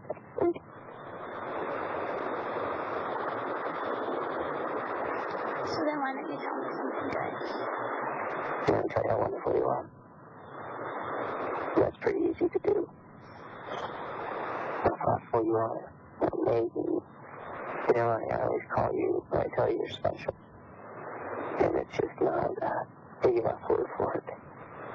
All the little things, all the unique things that make you up who you are, that sometimes they seem opposite, and sometimes they're so obviously synergetic, and it's an amazing combination of attributes that you have. And I need a better, bigger word than special to describe it, because it's just amazing. That's what I was thinking about today. I need a better vocabulary, or like a thesaurus or something to find a way to describe it.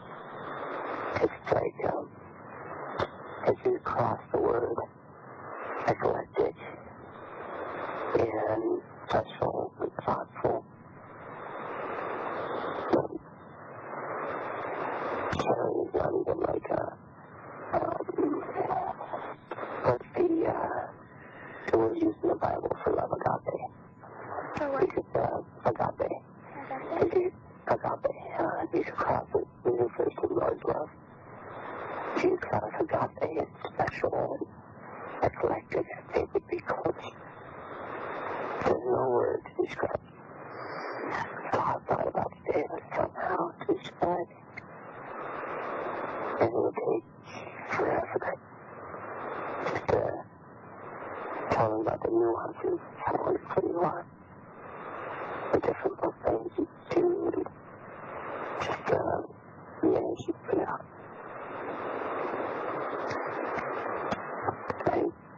I struggle. I need to be an author or something in order to explain it. You need to be an author or something? But yeah, I need experience with words to be able to explain it. Like you could hire a painter to do a portrait of people, right? To try to represent, you hire a painter and to do a portrait of people to try to represent them. And they're really good. They can come across three-dimensional, but you never know what's going to be behind it. If you look at a portrait, you don't know who the person is. For me, trying to explain to you, it's like I'm drawing a stick figure. I'm that far removed from being able to describe you. I'm drawing stick figures.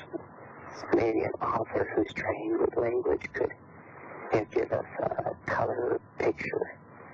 But I don't think there's anyone, maybe a poet, maybe an amazing poet could get closer. In fact, there's a poem I read today. I don't think it was credited with an author. I'll try to remember it, but it was,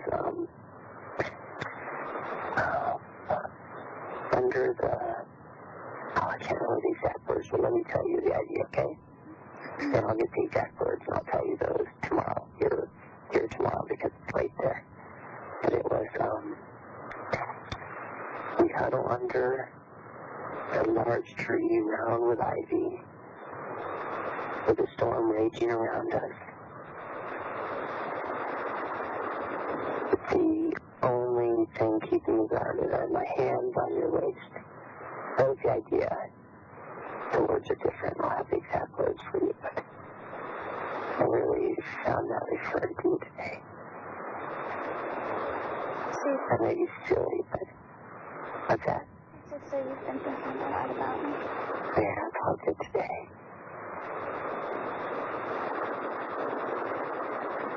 No, I'm sorry, I just got rambling. There's a tear in my eye, but it's freaking 7:30.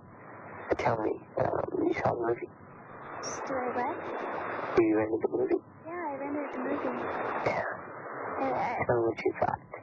Well, the end, you know, of New York winter in New York. Yeah. That was romantic. That just, It was portrayed as very romantic, isn't it? yes. Yeah, what about the rest of it? You know the rest of it. Why don't, well, you had something in mind, so why don't you share that? Oh, I just wanted to share with you. Well, what do they think? I thought it'd be interesting to do. You know, how they, you know, kept capturing each other's eyes and,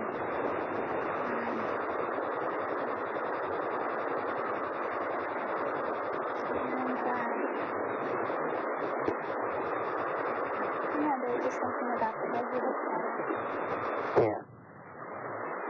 But there's some beautiful scenes in it.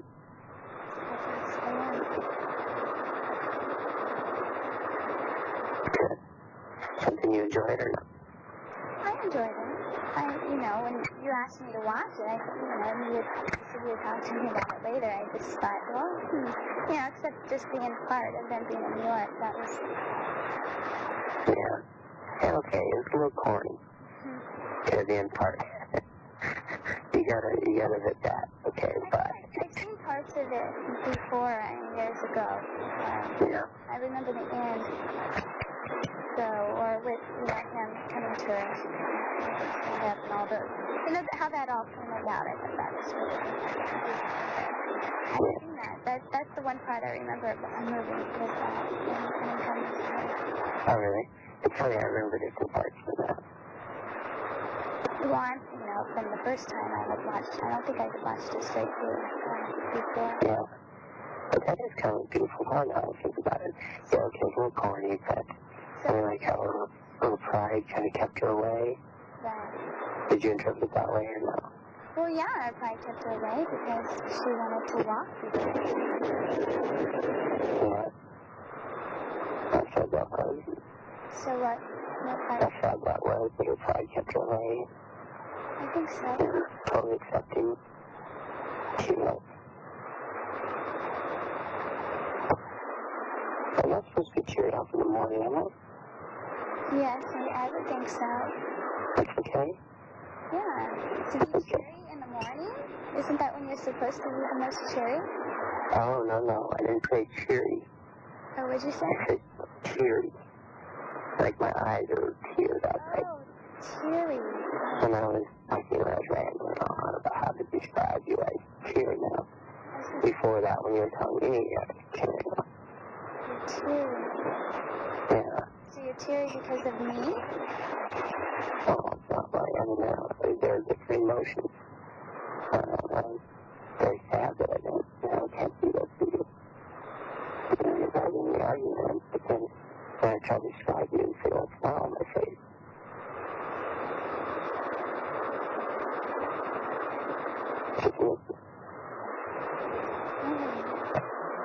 I remember movies like, let's see, I'm trying to remember exactly how it goes, but when they're in Tahiti, those islands, after the shipwreck, I think, like I remember when they go and they visit the aunt who captured that someplace. So it's kind of funny, but how they're walking there, They walked to his dad's house, right? Yeah. What about it? How beautiful it was in the sunset? No, not just the physical beauty of the landscape. You know, just like, I guess maybe I'm reading too much into it, but analogies. You know, like taking a walk during their life or development or something. I'm not sure that's neat. As you can tell. Yeah. I Well, asked you to rent it. I asked if it was your favorite movie, and you said no. I wasn't say that. I thought you said it wasn't. I thought, well, okay. No, I didn't say that's my favorite. It is your favorite? I don't. Or you don't have a favorite? That's kind of weak answer to go with a favorite. If I, well, okay, can I pick like a favorite in different genres? Uh-huh. Okay, good. Can you, wait, say what? Can you, Different genres of movies. different, like, joggers? Genres. Different types. Love story. Romantic comedy. Horror. Oh. Genre. So I could pick, you know, overall might be hard. You're always have to look. It sounds kind of cracky, so it's hard to... Oh, well, it's early, baby. Hmm? It's early. I hit snooze a few times. Well, it should be. That's my favorite. But yeah, if I could pick different genres, I think I could give you favorite movies. What So was I'm trying to pick. If I could pick favorite genres, I could pick favorite movies. I could pick best movie overall, but I couldn't pick favorite movies overall. So what's the best movie overall? Ooh, best movie ever made is Johnny, That's a scary movie.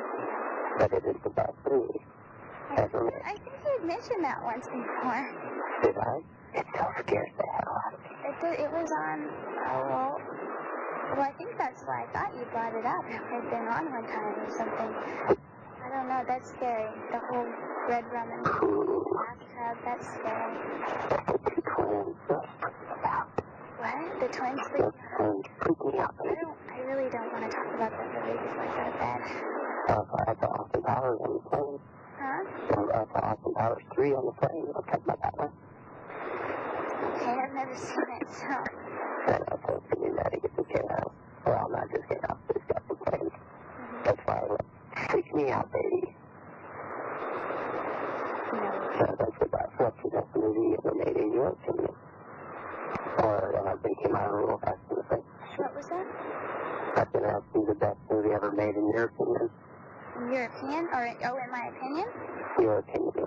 In my opinion. Oh, I don't know. I really cannot answer that, honestly.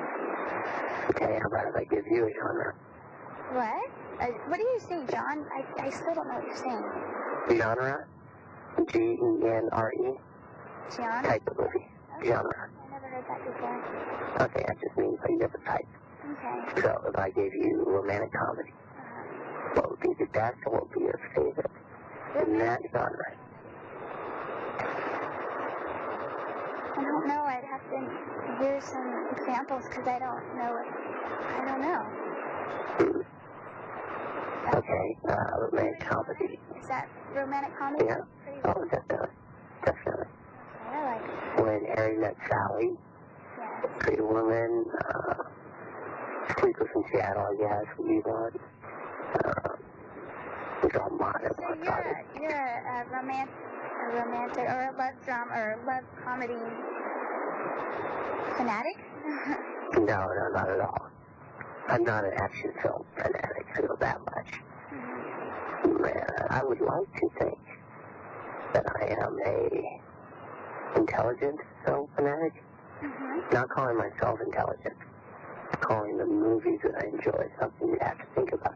Like, here's a good one. Have you ever seen the movie Last Supper? Yes, I have. Yeah, you know. See, now there's a good movie. You thought that was a good movie? That people came over and what was it they gave them to eat or was it to drink? Well, it could be their last supper, possibly, if they couldn't change their viewpoints. Right. If they could change their point of view to a more liberal point of view, they wouldn't kill them, but they would kill them if they remain conservative and hateful. Yeah. And you didn't like that movie, huh? It's okay. Definitely different. I have seen that one now. But yeah, I just, because they kind of look at each other and then they're like, well, there goes another one. Did you like how I liked how the settlers, they start out as this amazing feast for the day. And they slowly just, they go downhill to pizza. So there's just coffee people right and left with the burgers and pizza as opposed to the last supper that should have been. As you can tell, I enjoy the movie, and you don't, so that's okay. Well, it's been a while, I mean, and it was just different, you know. That to me is an example. I didn't view it with the same mindset, I guess. So it's okay. Okay, well, here's some others. How about Chocolat? Really good I movie. never saw that. Like Water for Chocolate? Like Water for Chocolate? No, I haven't seen that. Harold and Maude? It's an older movie, right? Yeah. And that's with a younger guy with an older woman? Yeah. Yeah, I've seen that. I don't remember it well enough. It's been such a long time since I've seen it to comment on it. Yeah. Okay, let's go more modern. How about Vanilla Sky? I haven't seen it. You know, really, I don't watch very much, so, Yeah. Okay. So, That's fine. I'm just trying to come up with a list of what I could classify as intelligent movie. intelligent movies. I'm trying to, Ooh, here's one. Memento. Okay. there's one I'm trying to think of that I saw, and I thought it was an episode, but if you keep talking, it might come to me. Let's see. Actually, I went and when it came out, Meet Joe Black. Yeah, me check back. Yeah, no, I really like that one. I went and saw that at the theater. I had a split shift that day, and so I went by myself, and it was during the day, so not very many people were there, and I watched it, and I went into it not expecting or knowing what it was or about, and I don't Google over, Brad Pitt, but I thoroughly enjoyed the movie. I think, that was very, moving for me. Yeah, okay, great. See, we found a movie that we've seen. What was that? We found a movie together. That we've both seen. Yeah. Yeah, I really like that movie. What's I watched it a bunch of different times. Great. I never saw that. With Johnny Depp? Yeah. That was Never saw good. it, baby. Never saw it. What? Never saw that one. I have to. Trying to think of any. Oh, yeah. Yeah, that one was moving for me too. I liked Meet Joe Black. Yeah, it was interesting him learning the world. Parts of it. The sayings and peanut butter. Like a child for the first time. Ooh. Wouldn't it be fun to be able to stay in that mindset of just constant discovery? That's all too active. That's a lot. But That's life is a constant discovery, isn't it? oh, yeah. Well, I fall into the trap of, I don't want to say being jaded, but acting like things are passé to me instead of experiencing their newness just through So I ego's sake or you. something. No, not at all. I think I've expressed my childlike interest and curiosity about you plenty of times, haven't I? I think so, but it's always good to hear. But it's something that's not an idea to live with. But other things you, for the sake of fitting in with a crowd or the people you live have experienced the same thing, occasionally I find myself not finding out about new things or not showing my curiosity because I want to, be at that level of knowledge immediately. So I won't ask a question. I'll act like, oh, of course. And I need to stop that. Something I've been working on for a while. I'll act knowledgeable about things when I'm not occasionally. I understand. But, with you, I feel open and open to ask questions about the things I don't know, I'll simply tell you that I'm ignorant about them. I don't know what that is. There's nothing wrong with that. No, there's not. There's nothing wrong with ignorance. There's something incredibly wrong with stupidity, but ignorance is different. It's a different deal. I have to claim my ignorance on more things. Anyway, maybe that could be my New Year's resolution. Still don't have one, huh?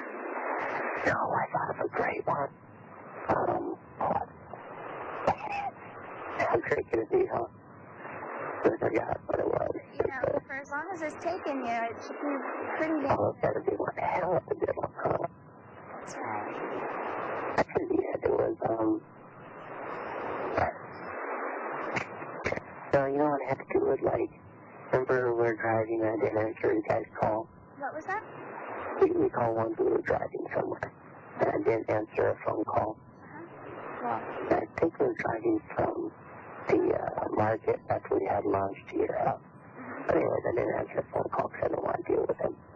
So that's part of what will be my New Year's resolution.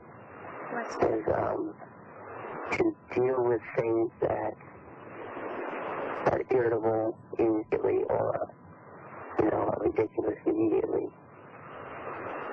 And that's rolled up into a larger thoughtful thing about being a better person in that. So I'll fine-tune that New Year's resolution on that thought. No, I'll get back to you. Fair enough. fair enough? Are you there? Okay. I'm just energized by this conversation. And did you notice? Listening to music talking. I know, that's unusual. That's strange. Why? It's because I didn't get to talk to you yesterday. Possibly, I think. And you notice how quickly I'm talking? When I said because I didn't get to talk to you yesterday, I kind of said all the words out. You do Like that, we understood. you know, you do that often, well, especially when you're around me, remember? Say, or you talk without, what did you say? What is it that, and it, those important ands and thens and little Oh yeah, you could drop prepositions and prepositions, that's what I understand. yeah, other words, the conjunction with that. Just screw it all. Just get. Have you ever seen the movie A Beautiful Mind? That's the one I was trying to think of. With, I know, that's a good movie. that was the one. That's all. Yes. Yeah. That was it. That was when I said, keep talking, it'll come to me. Yes.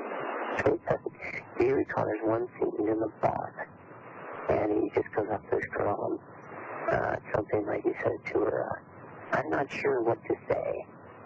I don't know what things I have to do for convention, but I'm trying to get to the point of intercourse as fast as I can. It's been a while since I've seen it. Okay. But anyway, just the clarity of saying, hey, screw the rest of it. Let me tell you what I want. Yeah. That's somehow appealing. Yeah, it's appealing in a lot of ways. And I'm not saying that that's perfect, obviously. But it's appealing in many ways, just to, cut to the crap. You know, it was funny. Let me see if I can say it. It wasn't me saying it, so it was my friend Eric was telling me about thinking like a man. He's like, men don't. He was saying something about not falling in love with a woman, like, first, it comes after the physical or something like that. And I thought, he's like, well, that's thinking like a man.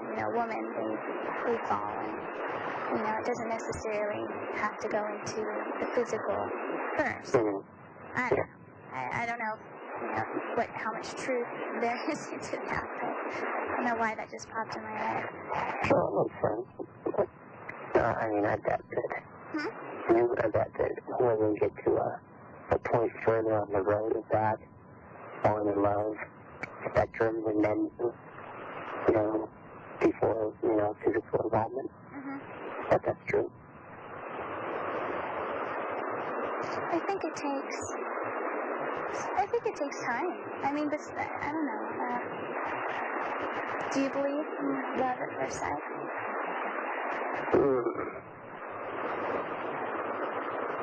Yeah, I do. But you know what? The other thing you have to say is that love doesn't mean that people can be together forever. Does that make sense? Well, Depends how you define love. me? Because love, everyone defines it. Like, I think that you can, let's use the term love, okay? Let's use the term love and agape. And what? Agape. Agape being a deeper love, okay? Okay. Okay, so I'm going to define love as, feelings of love between two people. And agape as feelings of love between two people, along with an ability to grow together and, learn from each other and learn together and live together and all that. Okay, so I'm going to go with, as I honestly feel, yes, you can be in love at first sight. But unfortunately, that love at first sight thing doesn't mean that you can have a relationship that lasts forever besides, that love. I think for me, and from what I know, love is a choice. Oh? You choose to love someone. Yeah. And,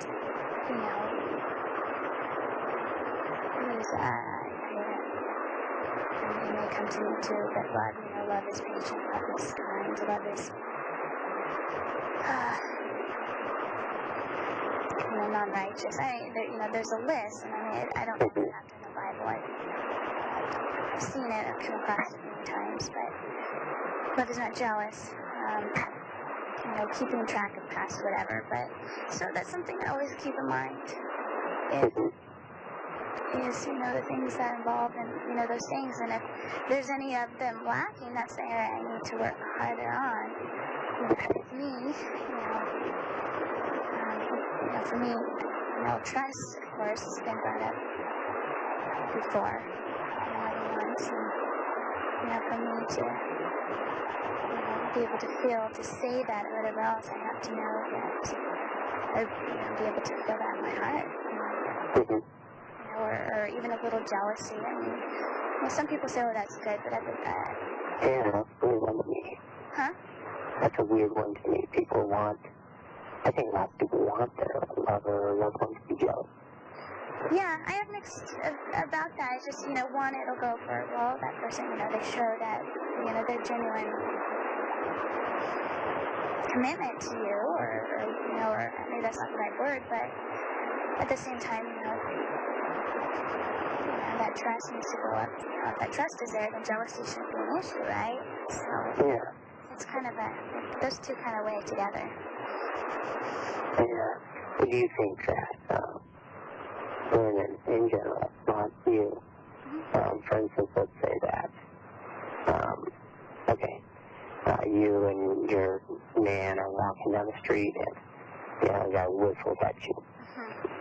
What is the appropriate response of the male? Ooh, I've been in that situation more than once. I bet. Well, let's see responses that they've given and what I felt comfortable with. Let's see. Well, first of all, for that, the man around me or holding my hand, first of all, is with me, and should feel ego boosted. Yeah. So, if anything, a smile, I'm kind of like, that's right. I guess would be, the response I think would be appropriate. I don't think, hey, F you, buddy, it's my lady is appropriate, because that's like, hey, wait a minute, he's just giving me a compliment and giving you a compliment for being with me, so that's mine. That's what I would say. And to you, what is the appropriate behavior? Oh, you weren't allowed to ask that question. What? You can't ask that question. Oh, but I asked it differently now, didn't I? Well, you did, but it's going to sound stupid because that's exactly my thought. That's not no compliment to me. But now, obviously, there's anger a little bit. Really? Yeah, we get a little possessive. And, it's not appropriate. I was hoping to whistle at a lady. Well, but okay, my other opinion on that, it's disrespectful at the same time of that person. Yeah. So, I mean, Okay. so not to disregard that, it is disrespectful at the same time. Yeah, so I'm not one to yell at the guys, but I think I would. Well, I know I would. I would first take a compliment. In addition, I would walk over and talk to them. Sound disrespectful. Yeah. And that's been a situation I've been in before as well. So, I mean, I've been in all the above scenarios that go along with that. And my response when I'm by myself sometimes is just like, you know, I'm not going to turn. You know, that's what they're wanting. So I just walk out. How do you take it? Ego boost or intrusion or... It kind of feels uncomfortable. Yeah. You know, it's like, I don't know, it just kind of makes, you know, to be put in the spot. Yeah. Perspective, yeah, it's just uncomfortable. And none of it easy that way because, you know, any compliment like that is... You don't view me... Well, not compliment, but... What's that? You said you don't view me that way? No, I said the men have it easy Oh. in that respect because, you know, if I give them for that, it's only a compliment, you know? Yeah, but you thought it was a compliment when the waiter hit on you. Oh, it is. Definitely. Okay. But you don't like guys, right? No, I don't. I did not. But I think I'm attractive. What was that? You know? I do think I'm attractive, and that's, you know, a compliment. So, turn down, but I think that, you know. Now, I should say when I was younger, I obviously had a different attitude towards, you know, everything we just talked about, so. You kind of catch me a little bit. When I was younger, I had a different attitude towards everything we just talked about, so. What was your attitude? Well, much more negative than that. I'm not half the turd I was when I was 18. Still a turd. Total But, turd. you know, Is that what you said? turd. Turd. That's my word. Like turd? Well, jerk would fit just as well, so. It would. Well, I don't know. Yeah, so either one. But yeah, mellowed and I know I'm more knowledge now. Well, that's part of getting older. And Wiser. isn't it nice to become, well, you've probably always been marvelous, but at least I can be proud of my less than turd-like behavior at this point as opposed to my turd-like behavior before. Can you credit, I don't know if you've seen the same transformation yourself. Like I say, you're probably always marvelous. But, like, a mentor or someone you say, wow, I like that attribute. I want to be more like that. Can you pinpoint one person? Yes. Her name is Marion Martino. Yeah. Tell me about her. Well, when I was going to massage school, actually, it was the first time that I ever thought that, you know, I admire her as, you know, a woman, and, well, a woman I admired, you know, in the present, that,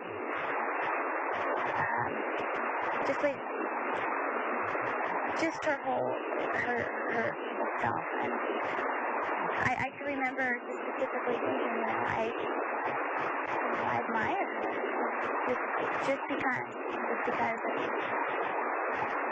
you know, her accomplishments, and, you know, and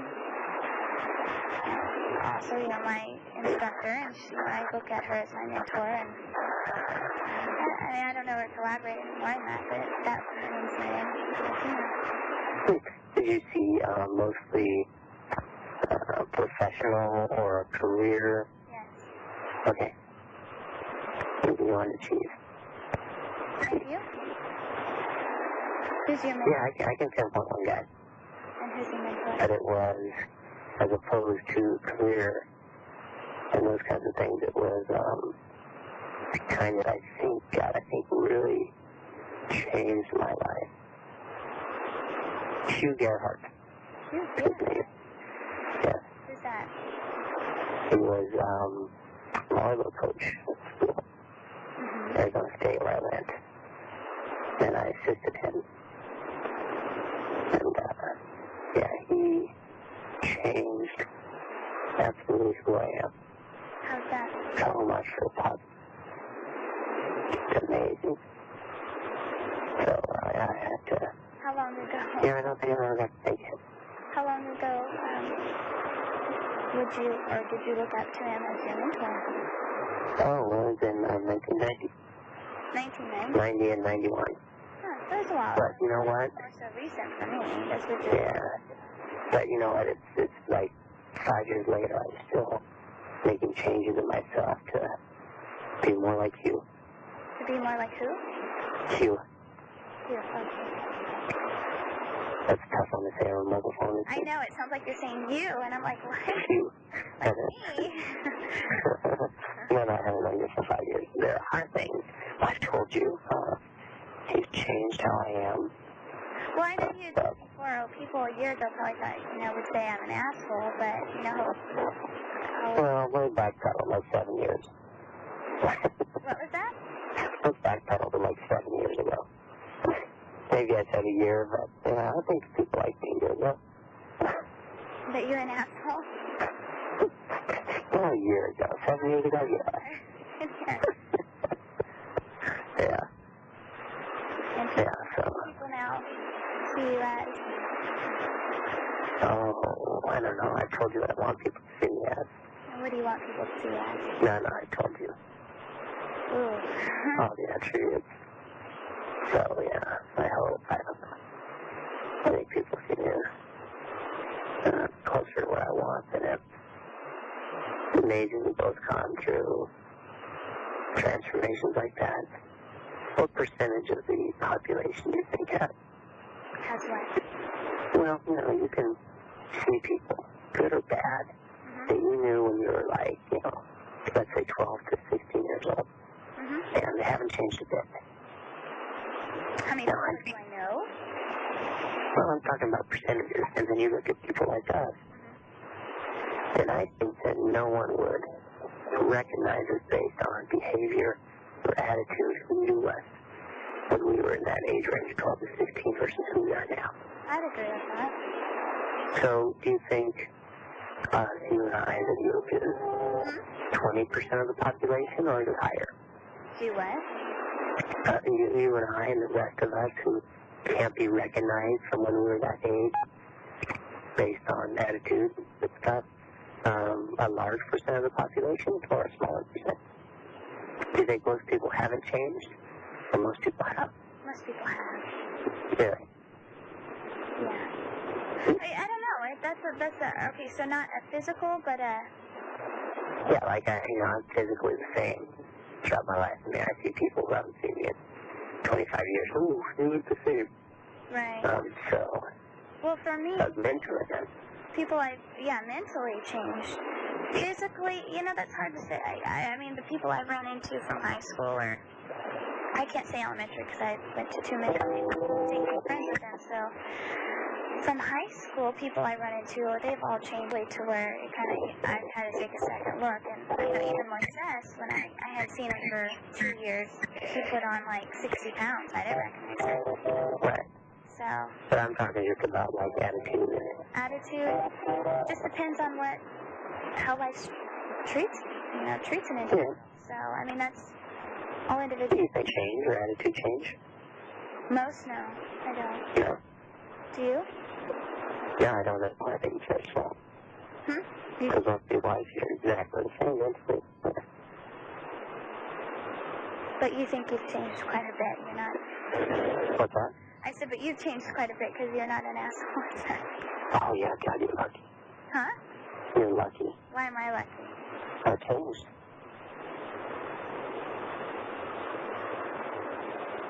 I'm lucky to be changed because you're so sweet. Or maybe I'm lucky, but I changed lucky. So that I got to meet you. So that's how I should have started, huh? Possibly. Okay. So, don't know if I even should bring it up or... Amber, you there? Yeah, I'm here. Amber. I'm here. Amber. Hello? Shit, Amber. You there? Yeah. Hello? Amber. Hola? Hey. Hola? Yeah, I got you in Spanish. I said hola? Ayana says hola now. That's cool. And she says, hola, hello? Awesome.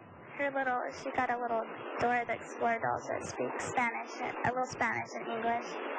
Demasiado. That's awesome. It's cute. She's just so cute. Yeah, she's precious. Where is she right now? Sleeping. Where? She's actually in her little spot Yeah. in my room. Yeah, she's smothering my lips today. Doing it a bit. What time did you get her home at? What time did I get her home? Yeah. Well, after I picked her up from my mom's, I was so upset, I was crying. I called Sean and told her I got in a fight. I was actually supposed to go to a lingerie party tonight. And Oh, yeah. it's not like a lingerie party. It was more like, I don't even know, more like a Tupperware type thing, but for pajamas and underwear. Like, it's not real sexy. There's some sexy stuff, but not like Victoria's Secret, I guess. I don't know. It's tame. Tame lingerie. Well, anyway, I had to call her, and I was crying. She's like, okay, it's just a bit, you know. She asked if I was going to church and if she wanted me to go with her. And I said, well, you know what, I don't go to People's anymore. So I thanked her, and I said, she was like, okay, well, I hope, things work out between you two. And sorry you won't be here. So I called Sean, and she had me meet her for dinner. And so we spent time, and I just vented about my sister and how frustrating she can be. And so I don't know what time I got home.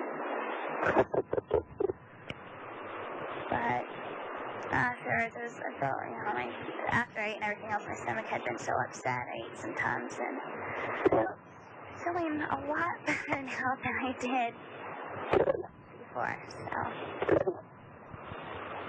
And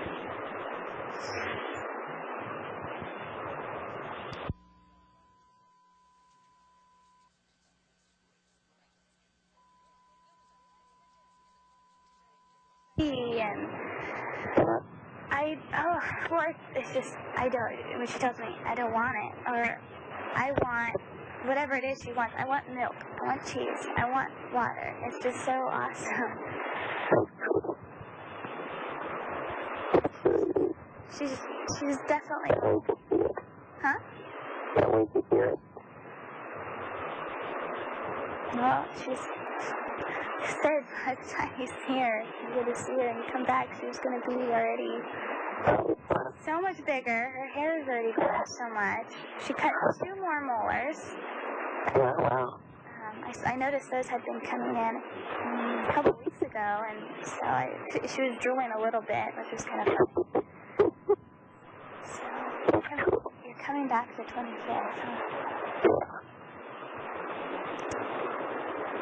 I don't even know what today is.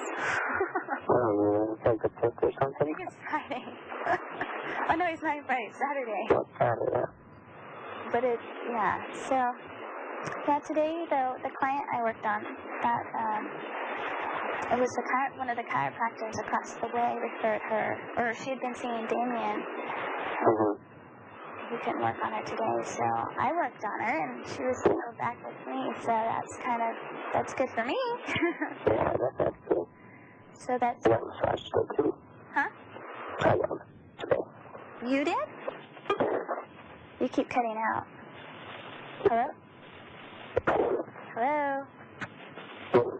I could hear you cutting out, though. You're in and out. Are you there? Okay. You just kind of cut out for a second. So you got a massage today? Yeah. did.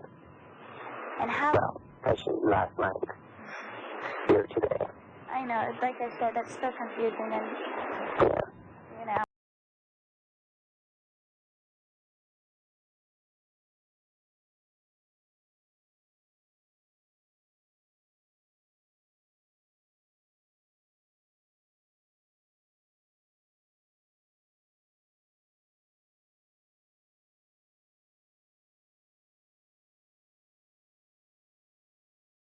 Okay, I don't know, it just ends there. I think there might be, let me see, there's continuation on that. Some crazy stuff, right?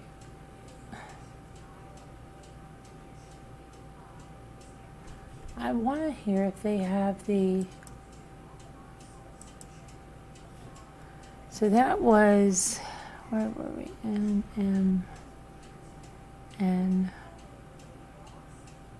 O... Let's see. 1950.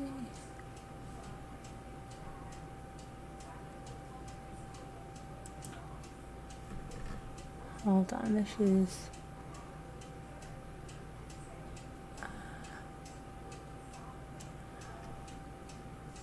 1950.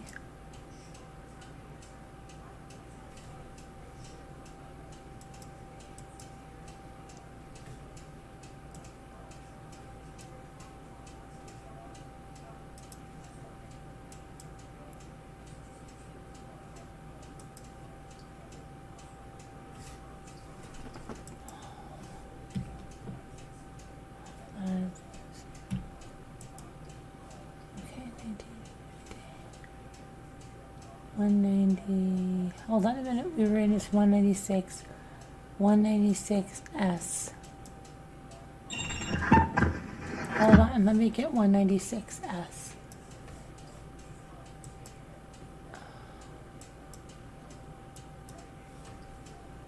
$196. This is January. Okay, this is a big one. This might be, I don't know if this is where she tells him this or something. Let's see.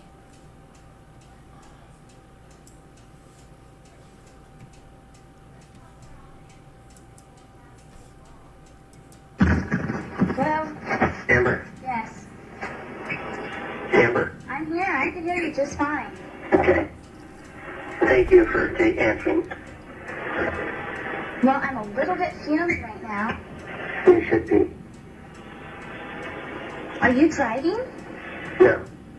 So where are you right now? I'm in the doctor right now. Doing what? I'm helping in the search. Really?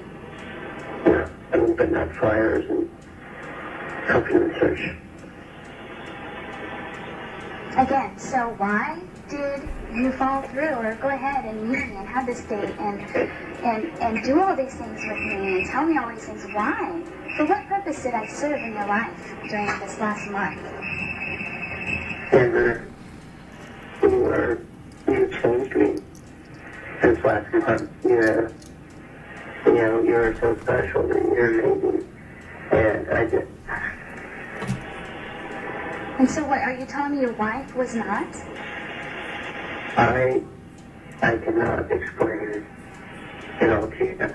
Yeah, there's a lot of things you're not wanting to explain to me right now, Scott. No, I want to. I can't. You want to, but you can't because why? Too many people would be hurt. Too many people are hurt now. If you're telling me this is international or national, don't you think? Yeah. So That's how is that going to put any more hurt than that's already out there now? How would you think this wouldn't just break my heart to meet someone? And if, I would tell you where I'm at in my life, and I'm starting my own business. I just moved out from doing the chiropractic, and what I've been through in my life already to this day, you're very well aware of. We've spent many times on the phone or even together and me talking about these things. How could you possibly not think you being married would affect me? How? I don't know how to answer that right. I don't want to say it again. But, I mean, you obviously don't deserve this. I had no idea this was going to happen. Sounded like And I can't, no, Amber, no. Really? I know you can't believe me. And you should, but... I should? I should believe you that no, you couldn't No, have any that's not what I'm saying. her disappearance? Is I that had nothing to do. My God, Amber, I had nothing to do with her disappearance. then who did? We don't have any ideas. Really? There was a robbery here, and, they have The the robber had something to do with her disappearance? across from the house where she disappeared. There was a robbery that morning. Uh-huh. And? Still people, pregnant people for that. I'm telling you, the police, the police, they've indicated. Oh, those are the only leads they've indicated? Yeah. Really? So they're not sharing anything with me. They haven't what? They're not sharing anything with me. They're not sharing what with you? Any investigation except for the search. Uh-huh.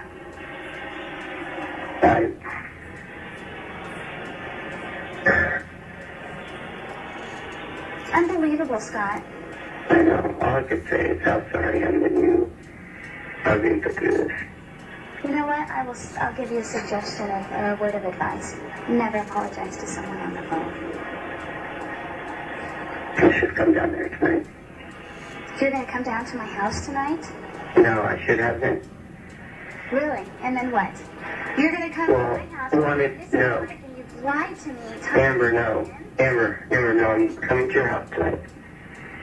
But what I'm saying is I wanted to do this in person. Really? Yeah. So you want everything in your time frame of life? No, No? this time frame is not my choosing. Really? Really. It's just very coincidental, Scott. My God, Amber, no. You don't think? Remember when I told you, the night of that dance, I said, when I came to you because I was upset because I said, Sean knew about this before me. You told me you hadn't talked to her. You told Sean that you had lost your wife. And again, what loss and sense are you speaking of? Exactly. Exactly what? That there are many types of loss. Uh-huh. And what kind of loss was that? See, I can't tell you. Why?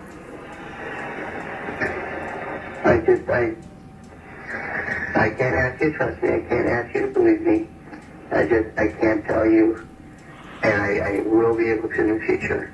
If you'll listen to me, then I don't know if you will. I can't ask you to do that. The only thing that would ever make me or change my mind in any way is that she is found alive or comes forward. Or what? God, I hope she is found alive. We all hope she's found alive. We're all working for that. Really? Yes. And you think that's gonna happen? God, I hope In your so. heart, do you feel that she's honestly going to be found alive? I've been losing hope You've been losing hope. for the last couple of days. Life does not lose hope. It's That hope never dies until she is found. And how can you call me and talk to me at night and sound so joyous and everything else while you're going? That is just beyond me. Beyond me, Scott. I know you won't believe me, but at night, I haven't slept in weeks. Really? And yes, I have put on a face to talk to you until I can tell you. And when were you Yeah, man. when you got back from Europe? No, I wanted to come down there. And everything else? This didn't even have to come about, Scott. I don't understand. I know, but she disappeared. Why you even developed anything with me and all these hopes or, plans of these futuristic plans together. I want to tell you. I do. I still want to tell you. You want to tell me what? I want to tell you everything you need to know. Everything, period. Why then? So was it that you were just wanting to use me for the time being because you had lost your wife in the sense that you weren't involved with her anymore because you say you're faithful to me? Amber. You cheated on me? Amber. Yes. I'm so sorry. So sorry that you're involved in it. Let me say this one thing. Yeah. Wasn't it you that said, I don't want to ever have a reason to have to apologize for anything? Yes. Say I'm sorry. Yes. So why is it you have such a hard time with truth?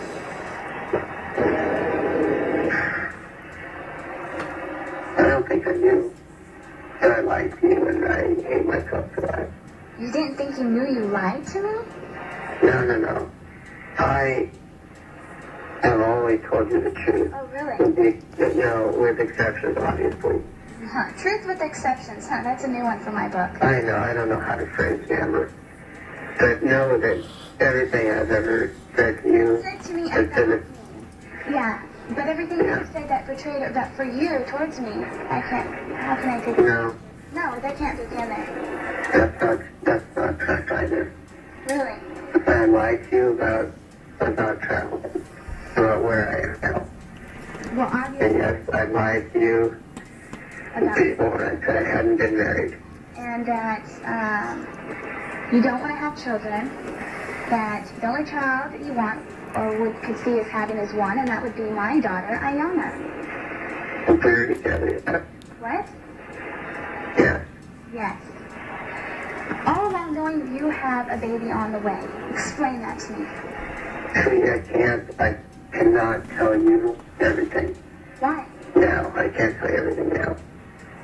So tell me, Scott, since everything is in a timeline with you anyway, when can you tell? It's not my timeline, Amber. What timeline is it then? It's so imposed on me. Yes, I'm listening.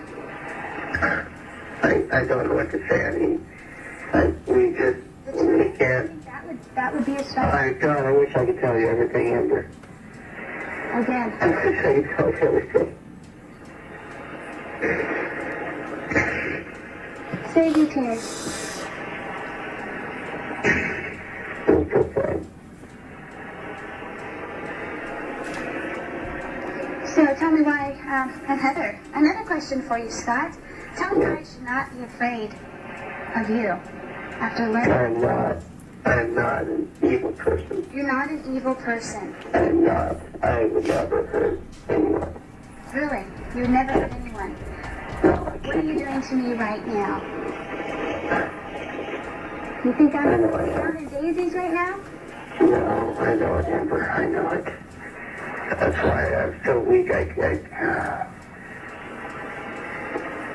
don't know what to say, Amber. Honey. I know I'm hurting you. I don't want you to hurt anymore. But I did shit. That you did what? That you did what? Hello? Amber? Yes? That you did what? I didn't say anything. I lied to you. But this situation is Yes, you led me to beyond our control. you led me to believe that you're such a great guy.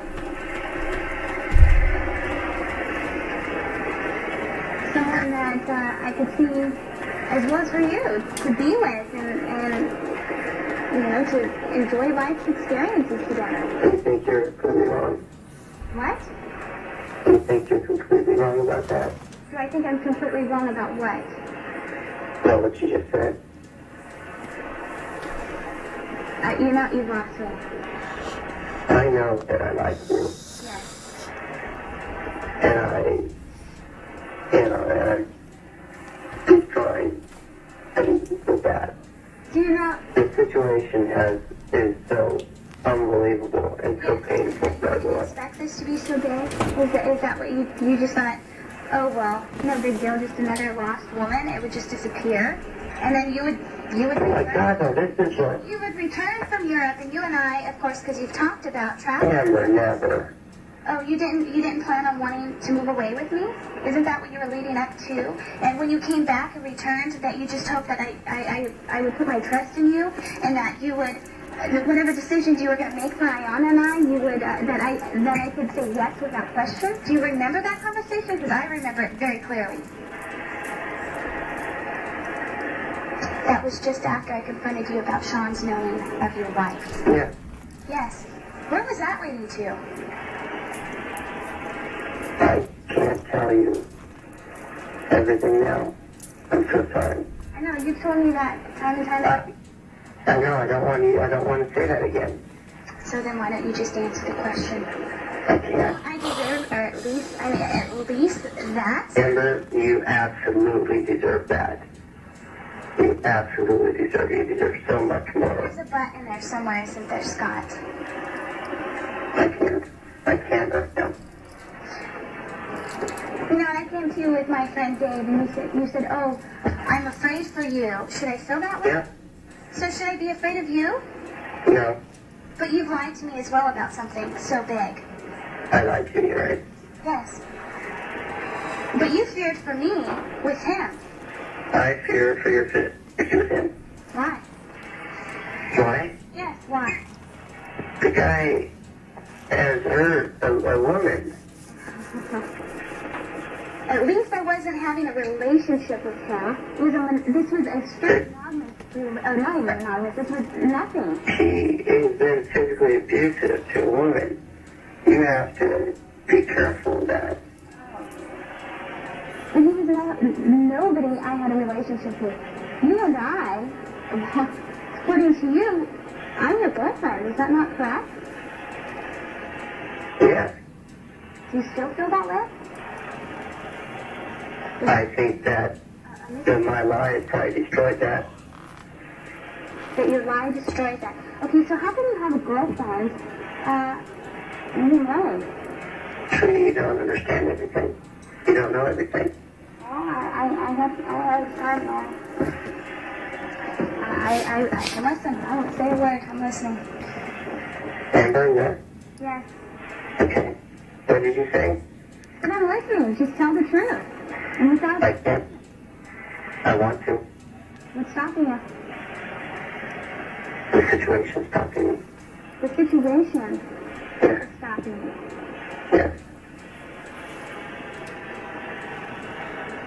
That makes no sense. Oh, I'm sorry? That doesn't make sense to me, Scott. Gotcha.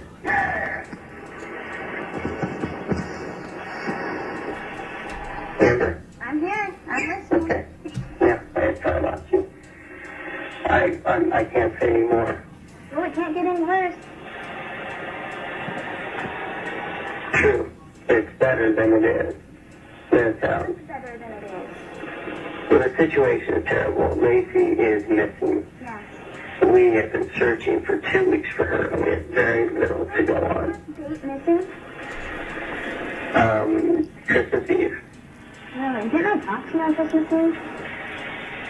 I don't know. You don't know? Weren't you on a duck hunting trip or something else? I think so. That sounds right. Really? You know? That was a lie. Yes, I talked to you. I told you I was that coming. Yeah, obviously. Amber, I'm so sorry that I lied to you. Obviously, you just caught yourself in that, right? Sweetie, I'm sorry I said that again. Amber, I want to tell you everything. Is everybody sweetie? Is that why you said there's only one person I call sweetie because it's easy? No, there's only one. Really? And I know Wouldn't that be Laci, your pregnant wife, missing? I don't have the right to call you that anymore. No, you don't. You never did in the first place. I don't think that's true. Really? In the beginning, yeah, I was led to believe that to be true.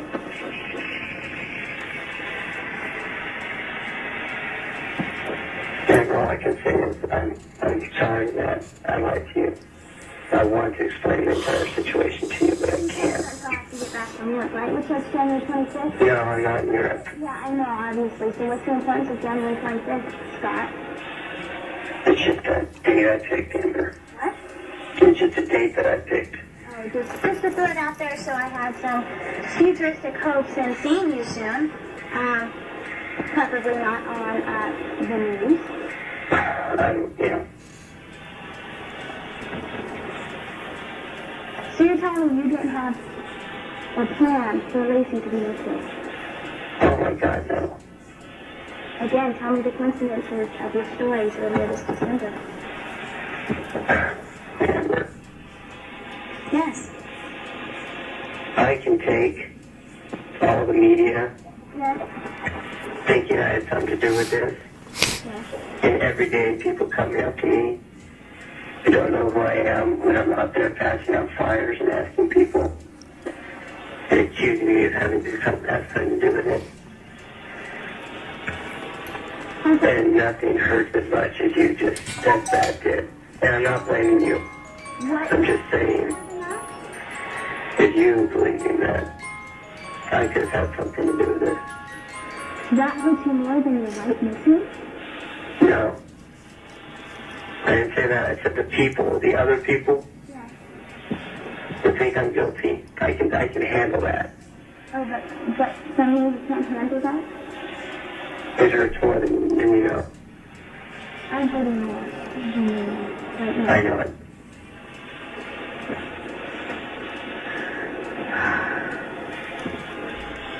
I need to get a glass of water. Can you hold, please? I will, of course. Don't hang up. I won't.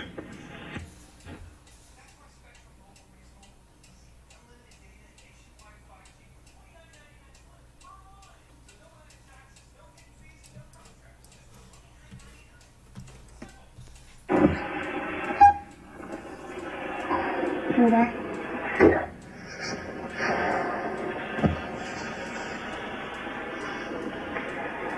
Unbelievable, Scott. Of all people in my life, into my life, and for me, I'm so blinded and disillusioned.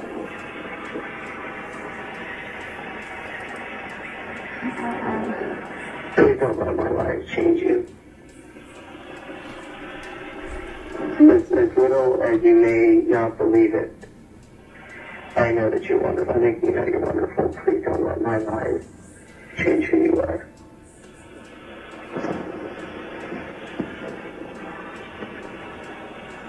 Remember? Yeah, so what, okay, Scott, tell me this. So what are you going to do if she's found?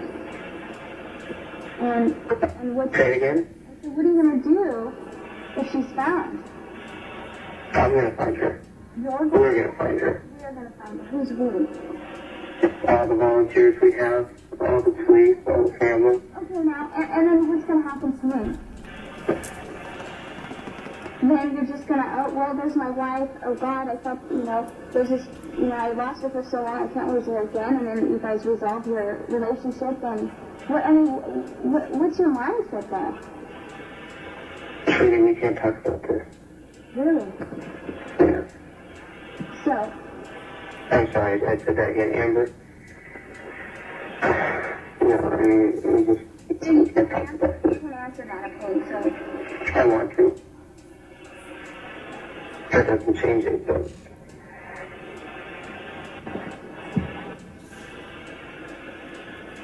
Amber? I'm here. Okay. The only things I can say, I needed to tell you. I'm so sorry that it's hurting you. My focus right now is, working to find her. And I want to explain everything to you, but I can't in order to, for everyone. For what? For everyone. For who's everyone? There are so many people involved in this, her family, my family, friends, everyone. So where do you think you're going to find Laci? Our hope, and it's a sad hope, is that, we need a tip. That's why we have such a big reward. And we just hope that someone's holding her for her child, and then we can, give it back with a tip. So, were you not elated that you were having a baby? We can't talk about. Why? We can't at this time. When can we? I don't know. So a lot of things you don't know, I can't talk I about. hope we find her and then we can talk about this. Really? Now, at this point, if she's found and she's dead, we still talk about My it? God, don't say that. Isn't that reality? Isn't that the reality of a missing person? Scott? So tell me then, if she's found... Yeah. You have to look at both sides, right? God willing, she's found alive, but is that now... there's the other scenario. She may not be found alive. And then what? So then you want to presume whatever it is in your head is a fantasy about you and I? I don't think, oh my God, if that happened, Yeah. all questions are answered, and we can find the bastard who did it. That's not the resolution, then.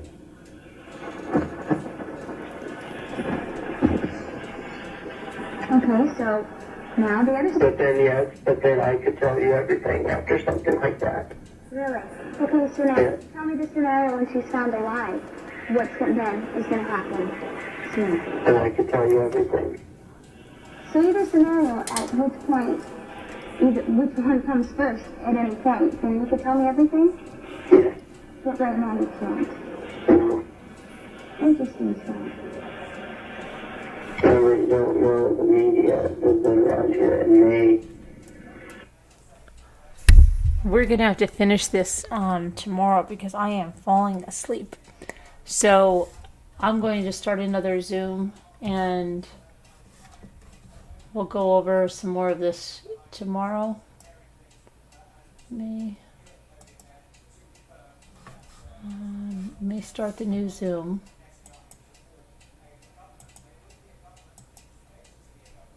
This is a long conversation. There's like an hour of it left. If it was only like a few minutes, I would gladly go through it. And if I would go into my massage chair to listen to it, if I would just say that I wouldn't put the screenshot up and I would listen to it, I don't think that would work.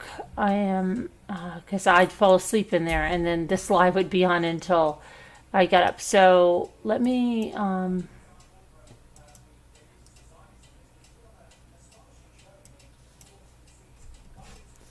put this out there. Let's see. Put this in Slack and there we go. Okay. And I thank you all for coming in, and I will see you guys tomorrow, I hope. Uh-oh.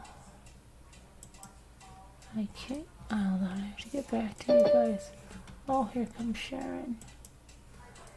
Okay.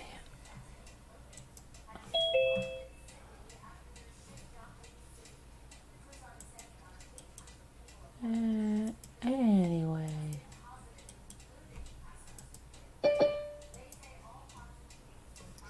Anyway, I'll see you guys tomorrow. Everybody have a good night. Goodbye. Love you guys. God bless. Prayers. We'll see you tomorrow. Hello.